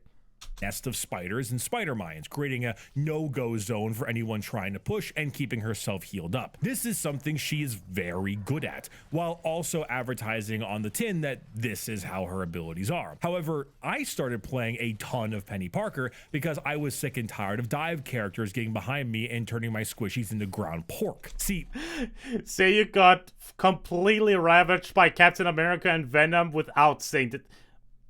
Don't take that out of context, please. I know the 19 inches of Venom meme. Don't you start comments. No. Bad. No, neither you, chat. Bad. Penny's alt fire is actually a web snare that has a seriously short cooldown. In a game as fast as Rivals, not moving, even for a single second, can be a serious detriment, especially if you're DPS. Turns out, if an Iron Fist, Black Panther, or Wolverine wants to ruin your backline, hitting them with the snare basically wets their socks. Even double so. I hope all Iron Fist players has a wonderful day. I hope every single Iron Fist main has just the greatest day of their week. I support them, and I only slightly want to shove my... No, I'm not... No. Shut up, never mind. Continue video. Is that her gun actually does some real damage, but much like her web, has a bit of travel time attached to it. I found out one of the best ways I can dominate as Penny Parker is being really good at leading targets with my shots, leading with my snares, and even leading with my mines. What I expected to be a purely ability-focused character turned out to be pushed up to 11 by having great aim with them as well. Yeah. One would assume being good at aiming makes you better, but not significantly better. But then we can take the reverse side of it all. Moon Knight. On the surface, Moon Knight... God, Moon Knight. Onk, spam, spam, spam. Appears to be a much more traditional DPS when it comes to his abilities. High damage, especially in headshot burst attacks, along with relocation abilities to keep him mobile and keep the damage online. It's only after playing him a bit that you realize that he is an ability-focused DPS, and that's thanks to his onks. Onks are an amazing option. They are particularly good at copying Stencil Joker to allow you to get an additional 5x mult without actually degrading its power, because Stencil Joker itself doesn't actually count towards your bonus.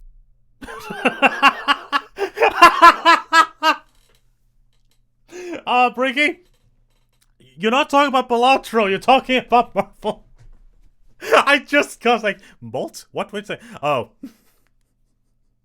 I gotta hear that entire spiel again.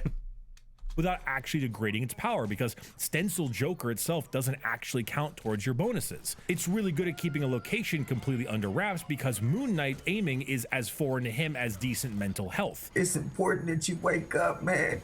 Please. What's crazy is that the onk has a radius that is deceptively large, and so having the right onks in the right spot will allow you to completely lock down an area if they aren't destroyed in time. Instead of a major DPS that needs to aim, you get to be a DPS that gets to lock down. Yeah. If you, for some reason, Good really harassment. need to lock down an area, you can always call upon the moon to dissuade them from their poor course. The moon that may or may not haunt you. Of actions, which leads us to what feels like a classic Dota 2 balancing philosophy. Nothing can be overpowered if everything is overpowered. For the first month of Rivals release, it felt as if every single time I played as or against a new hero, I immediately had to reconsider whether or not they were actually bad. There was such a hilarious wealth of players arguing and flip-flopping on whether or not one of the heroes was busted or not, and it continued for weeks on end. Originally, starting out, people thought Iron Fist... Please tell me he didn't piss on the moon, though. Oh, no. Moon Knight is basically... How to describe this? He is hired by the moon to punch people. The Egyptian god of the moon, Khonshu, has Moon Knight as, like, his mercenary he sends out to deal with shit. So when he calls upon the moon to do shit, it's basically calling upon his god to smite his enemies. Basically. He doesn't piss on the moon though. God, he would never do that. The moon's revenge for getting pissed on by Eggman. Yes, indeed, Susie. Yes, indeed. Was completely insane because of how he would just come out of a dark alley, fist you to climax, was busted or not, and it continued for weeks on end. Originally, starting out, people thought Iron Fist was completely insane because of how he would just come out of a dark alley, fist you to climax, and then somehow do the same thing to the rest of your team before. What is this? While running away. Everyone was clamoring to say that he was overpowered. Then, pro players got a hold of him and began learning the game. So, no. Iron Fist isn't overpowered, it's purely a skill issue.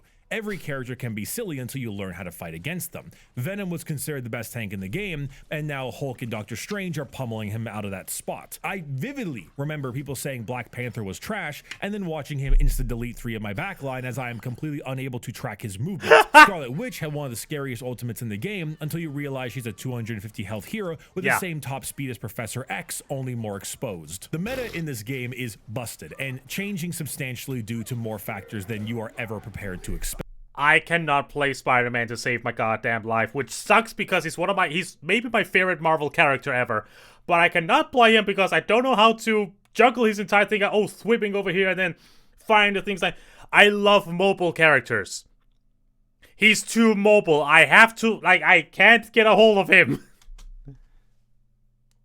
Oh, and also, as of a week ago, people changed their minds on Iron Fist again. And there's not much Iron Fist being played because there's just better options out there that are more consistent. I've been an Iron Fist main since the game came out, and I've hit GM3, essentially one-tricking this character. A lot of people say that Iron Fist stops becoming viable around Plat, which is kind of true. So, how can this exist? How is every single character able to be busted overpowered at the same time, and yet the game doesn't fold in on itself? Well, it's mainly due to 3 factors: team size, skill ceiling, and supports. Rivals is a 6v6 game, and the time to kill is generally very long. You may think a character does enormous damage, but for the most part, it's very rare that someone can get a kill so fast that you don't have time to react to it happening, because even a slower reaction speed player can still react. You will be able to use your escape or get a heal. Which actually I think is a good thing.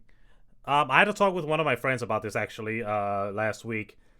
About he thought that characters die, it takes too long to kill someone. I think that it's good that it takes so long because again, you have no chance to respond. You have in Overwatch, if you're caught out split second, you're dead. You have no chance to respond or try to escape. While Marvel Rivals, it feels more of a chance I have a chance to react and either attack back or escape. Venomane. Nin. Or something like that, and that mitigates the insanity of some characters. Normally, if you're getting one-tapped or close to it, it's because of some silly DPS or support duel is occurring, or other factors outside of your control, like a Rocket Ultimate or Hawkeye being a bitch. But this also does have the inverse effect too. Since it's 6-on-6, losing a singular player to a pick is bad, but it isn't the end of the world. And because there are so many people in the game, it also means that no matter how good you might be, it's incredibly rare you are actually able to just solo dive the enemy team and get away with it. It's practically a meme how often bad Spider-Man players try to target squishy enemies and just completely screw it up and get bought by a Mantis with her, and I quote, natural anger. You genuinely can't just force yourself into an enemy team and win. The skirmishing, the back and forth where 2 tanks fight 2 tanks and healers keep them alive, that is the main meat and potatoes of this game, and it's why the maps are even built for that kind of playstyle. They all have a major lane and some flank lanes, and normally, yes, you do run it down mid because you are a team of chunky people backed up by damage and a support. So it doesn't matter if you're the best Winter Soldier or Iron Man or Venom out there. You can't go in by yourself and make fetch happen. There are too many other players and too many other overpowered players that will stop you. You need to... Yeah, basically. I remember especially in the beginning when Marvel Rivals was just released, the common meme was everyone is treating this the classic thing of stay with the point or go get kills. And most people treated this game as like, I have to go and get kills. I have to go and show how good I am at the game. And it actually was so bad. There was actually videos of people, it's like, just one person staying with the payload, pushing it towards its goal, while everyone else were off doing team fights and getting kills because they wasn't focusing on doing the objective, and that's how they just won. Because everyone focused more on getting kills and being like MLG than actually playing the game. Actually just doing the objective. And I've experienced that. I've experienced standing there at the point with my little rocket, with my little raccoon boy, with my stuff just sitting there on the thing, moving, and I got yelled at in the chat, be like, oh, rocket, heal me. It's like, I'm doing the objective. I'm doing it. What are you doing? And also just a general thing of like, don't go alone. Don't chase. Unless you're absolutely certain, do not chase. Stay with the group, stay with the objective. Otherwise, you'll just die. I've made that mistake. To be good at the game in other ways, and that's where the skill ceiling comes in. Contrary to what it might seem, it is actually decently hard to be very good at Marvel Rivals. On the surface, it doesn't appear that way. You feel strong as hell and can easily play it casually, but this is one of those easy to learn, hard to master style games. Yeah, because I would say so. Not only do you need great aim, but you also need good positioning, movement mechanics, and team play, as well as ability usage to really know what's what. One of the worst characters in Marvel Rivals from a win rate percentage is Black Widow. She is in the dumpster, and she has been there for a while. You know what they say about Black Widow? Drop the shield, headshot. Yeah, exactly. That's the only thing I've experienced with Black Widow is boom, headshot. That's the only thing I've experienced. Her and Hawkeye both. That's 3. Yo, this character's broken. See? The player you're looking at right now got to the highest rank in the game, one above all, with none other than Black Widow. The general difference between high level play and low level play is monstrous for a game like this. For example, Jeff is a low elo terrorist. Players can't aim very well and don't understand how to position as well. Oh, Jeff the land shark. Disarms you with his cuteness, completely demolishes you with his alternate attack. His main attack is, of course, you know, the healing beam, but the alternate attack is those, like, spits that you can see him do. They do deceptively a lot of damage. As they should. So Jeff is able to... Players can't aim very well and don't understand how to position as well as they should. So Jeff is able to super easily go underwater, heal up, and also get massive team ults with little to no challenge. He also barely has to aim. His bubbles spit out in front of him, his damaging attacks are an AoE, and his heal is a giant stream of water you can just splash all over your teammates' chest and back. Storm. He's a great low-level support. In high level, he is considered one of the worst supports. That was originally along with Rockets, but Rocket got buffs and is now a terrorist. That is the level of discrepancy we are dealing with here. What you... I only know about Jeff because of the memes. Yeah, in the memes, Jeff is either the wholesomest little sea puppy that everyone must protect, or an absolute fucking monster because everyone abuses his ultimate, which is... His ultimate is basically, you choose an area, you swallow the people in that area, both the enemy and your own teammates, and you can spit, like, each of them out. You can spit, like, your teammates out. But what people will usually do, they swallow up the enemy team, and they dive over the edge of the map, which kills themselves, but also the entire goddamn team. And people don't like that. People do not like that. Layman Johnny McGamerman with a wife, 2 kids, and 1 hour to game every night of the week think is good is absolutely nothing compared to what the unemployed bracket thinks are good. Wolverine was considered terrible. Then people realized he can Bloodborne Bagman your tank, and he became really good. And then they buffed him to 350 health, and now he is a complete terror that not even your supports can stop you from dying by. Which is an important final point. The supports in Marvel Rivals might be the most broken healing characters I have ever seen in a video game like this. The sheer lunacy of some of these heroes is hilarious. And guess what? I do not think they should be nerfed. Well, that's not true. They should be nerfed. Mantis does too much damage, and Luna Snow's ultimate is up way too often. Stupid ass Luna Snow. I'm out here sweating my ass off. The moment she's in danger, she's just like...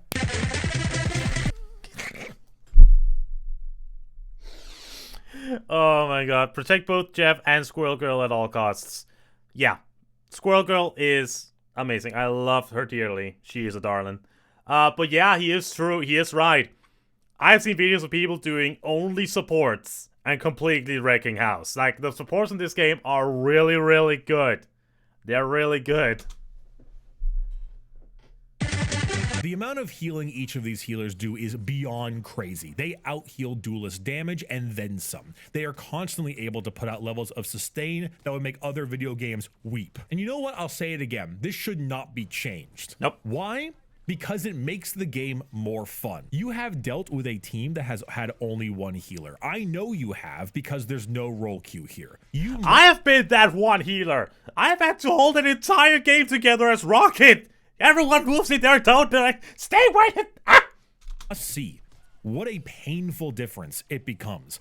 Not receiving heals or not having enough healers makes the game that much more unfun, because healers being strong means you get to be alive longer, which means you get to play more, which means you get to have more fun in the game. That's the secret sauce. Healers being strong means everyone else in the game stays alive longer and you're alive longer to play more game. Have you ever gone around a corner and had an awkward duelist duely duel where it's just you, Punisher, and Iron Man? How fast do you die? Almost within a second or two, max. Yeah. Have you ever had a tank that had gotten out of position and been caught by their tank in a couple DPS? How fast do you die?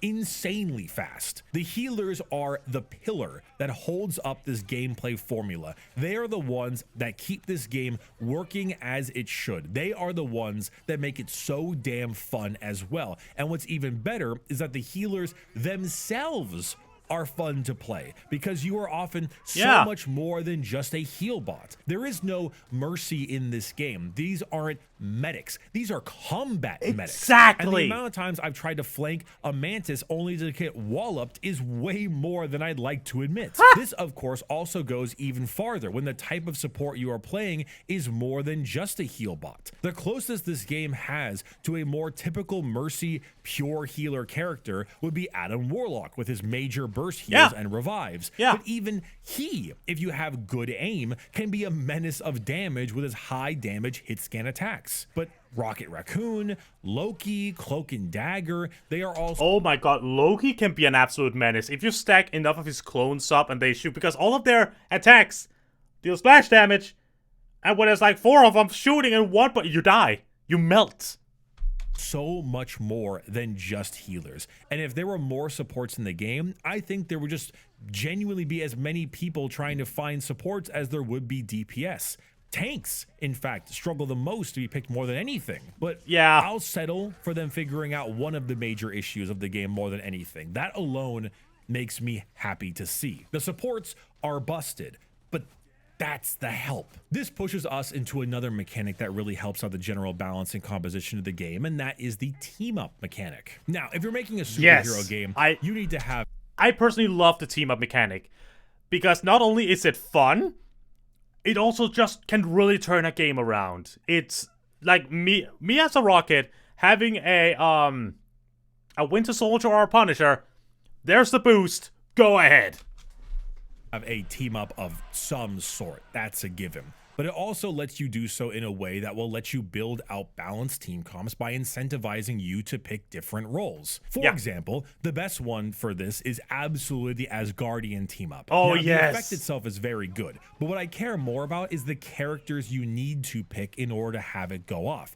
Hela, Thor, and Loki are in fact a duelist, tank, and support. So it pushes you towards that solid team comp. The best team up right now by far is Hulk, Doctor Strange, and Iron Man. That one is 2 tanks and 1 duelist, which isn't as diverse, but it still does create variety by getting you your tank roles set up and 1 supercharged DPS. Plus, you technically only need Hulk to make 1 of the other 2 work. You don't need all 3. Groot, Rocket, and Jeff, 1 tank, 2 supports. You probably only pick 1 of those 2 supports, but still, it's fleshed out. Adam Warlock, Mantis. I kind of love when I have a Groot on the team. I just ride his shoulders and just constantly shoot my healing things at him.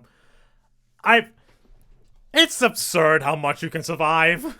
Star-Lord, 2 supports, 1 DPS. Rocket, Winter Soldier, Punisher. I can go on with all of this. Well, I can't actually, there's only so many, but it's a really good idea that works well with naturally creating powerful compositions made by the awesome lore combos of the cast. Yeah. Now, not all are created equal, of course. Magic, Black Panther, and Psylocke are not what I'd call the best team up of being 3 DPS. The 3 dive DPS, in fact. And Hawkeye Black Widow runs into the same issue. But, you know, when there's such an important lore implication between characters, it isn't too bad of a thing to let them have some cool team-ups, even if it isn't perfect for game comp. It's just, when you look back on it, and you see everything they've done, it just feels obvious, doesn't it? Incentivize players to combine certain heroes, make supports more fun to play and let them do damage, give characters an easy to learn and hard to master skill ceiling. It's the kind of shit you put in an outline when you sit down in a board meeting to talk about making the game, but implementing that is a whole other thing entirely.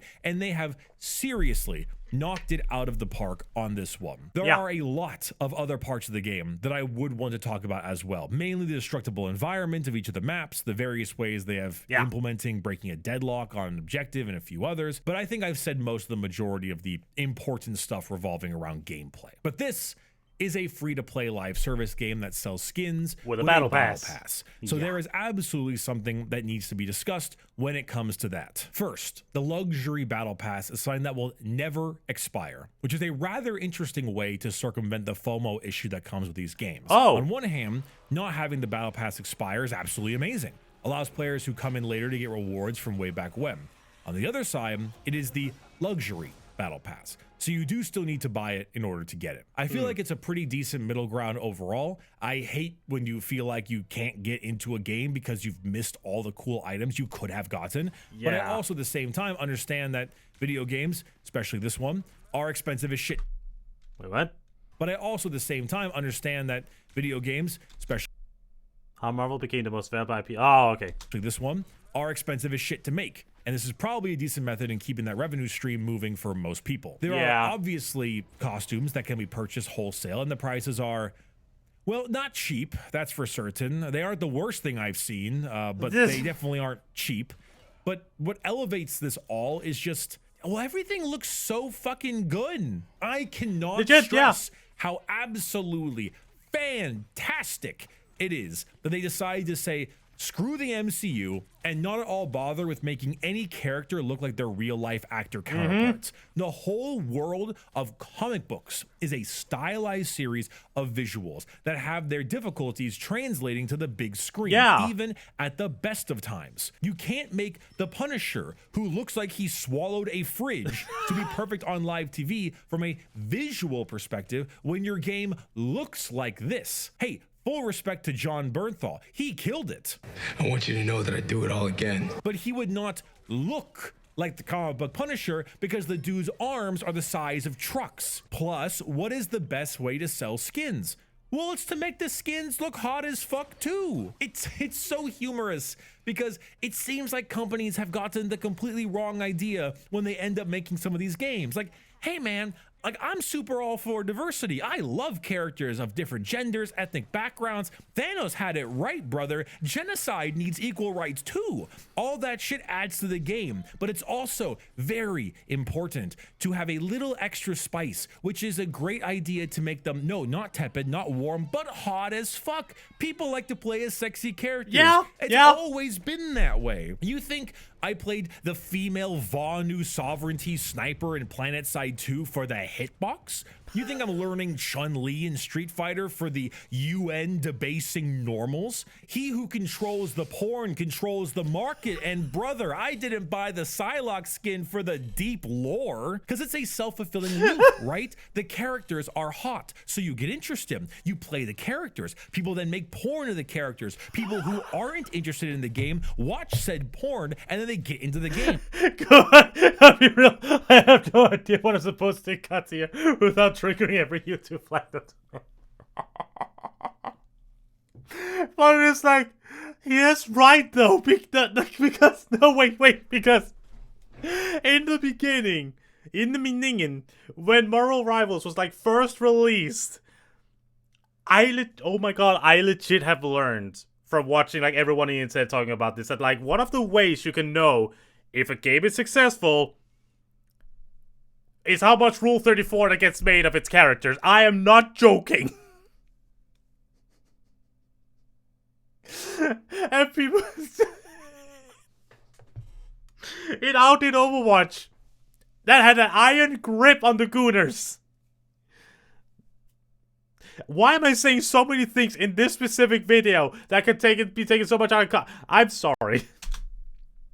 Then hot-ass cosplayers cosplay the characters, and then bam, more people want to know what that character is from the game. They come back in. It's a cycle of cash. There is absolutely a time for more realistic, grounded, more natural-looking characters, but this is a Marvel Comics game, my guy. And the character designs were already perfectly done from the get-go. The Marvel comic designs look amazing. And then, oh god, then whoever was in charge of the rest just did it insane. Liam O'Brien as Dr. Strange. Oh yeah, like okay, like the designs in of themselves are really fucking cool. The way that they look and everything, and it's just the voice actors. Some like I said, Liam O'Brien as Doctor Strange, such a good fit. Like all of the voice actors are killing it. Strange, Troy Baker as Loki, Laura Bailey as Black Widow, Yuri Lowenthal as Spider-Man, Nolan North as Rocket, and of course, Steve the Tank Krogan Blum as Wolverine. I mean, could you have picked better casting? Is it possible? You create a video game chock full of the best voice actors on the market with characters that already have heavily and often emotionally charged backstory, make them hot as fuck like their comic book counterparts, and you give them all overpowered kits that makes you feel like a comic book accurate version of their character. Is there any reason this game made a... Someone actually tested if it exists. It has naughty things made of it. Car, yes. Balloons, yes. Boobas, no. I found a loophole. Also, okay. Accurate version of their character. Is there any reason this game made $130 million in its first month? Damn. In fact, it almost makes me worried because let me put on my intellectual glasses. Concord failed for a million reasons. Oh boy. These are a few of them. Oh boy. Okay, let's go through them. Let's go through them. Concord failed for a million reasons. These are a few of them. Okay. Late to oversaturated market, annoying writing, ugly characters, generic game mechanics, generic aesthetics, generic, you get the idea. Name sounds like a plane that exploded, easy to mock, look at that purple gorilla's forehead, boring visuals, PlayStation 5 has no games, bad trailers, secret level episode wasn't out yet, God hates, there is nothing beyond the river, not free to play, disappointing marketing push, Sony, live server for Helldivers 2 existing, I think, probably wasn't great, I didn't play it. Misallocated budget, bad read on industry trends, bad first impression, lack of apparent hook. Overwatch exists, Destiny exists, Paladins exist, it counts. Computers can play other games, missed the boat on quippy dialogue. Lawbreakers somehow, outwardly designed for retention. Poor leadership. No new ideas, no roadmap, no riz. And a lot of people definitely memed on it super hard, much like the Morbius situation when that came out. Yeah. Now, maybe I haven't spent enough time on For Honor, but I still have a tiny shred of empathy left in my body. So while I don't mind making a few memes here and there, I do genuinely feel bad for all the people who no doubt lost their jobs working on Concord in the past several years. However, on the flip side, I hoped it would send a message that it's time for this genre of game to die. A live service hero shooter with battle passes and loot boxes attempts to make a golden goose like Overwatch or Apex, and instead leaving us with a million games in the live service graveyard. I thought finally, this is the wake-up call. This is the course correction we needed all along, and Concord was the sacrificial lamb to herald the change. And Marvel Rivals just came in here and absolutely stomped that flat. That's it. It's over.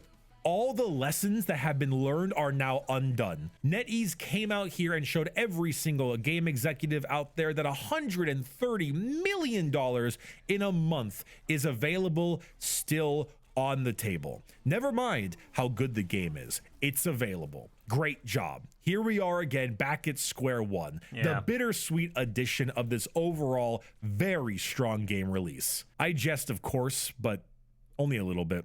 Execs are like sharks. Once someone proves it can be done, the course corrections begin immediately. Call me a bit of a doomer, but you know, I've played this game before. Truly though, the most important question that is asked with these games is, where is it going to be in a few years? It definitely won't be fantastic. That is, of course, the main question / problem with a game like this, because since it's live service, you have to keep updating it, which is like, if I ever made games, I would not make a live service games. I would just make a good single like game, put it out there, and have people enjoy it. Like there's just so much, like, unless you have a good, like, a solid plan on what to do with the live service thing, because at some point you're gonna run out of ideas. Sometimes you have to stop.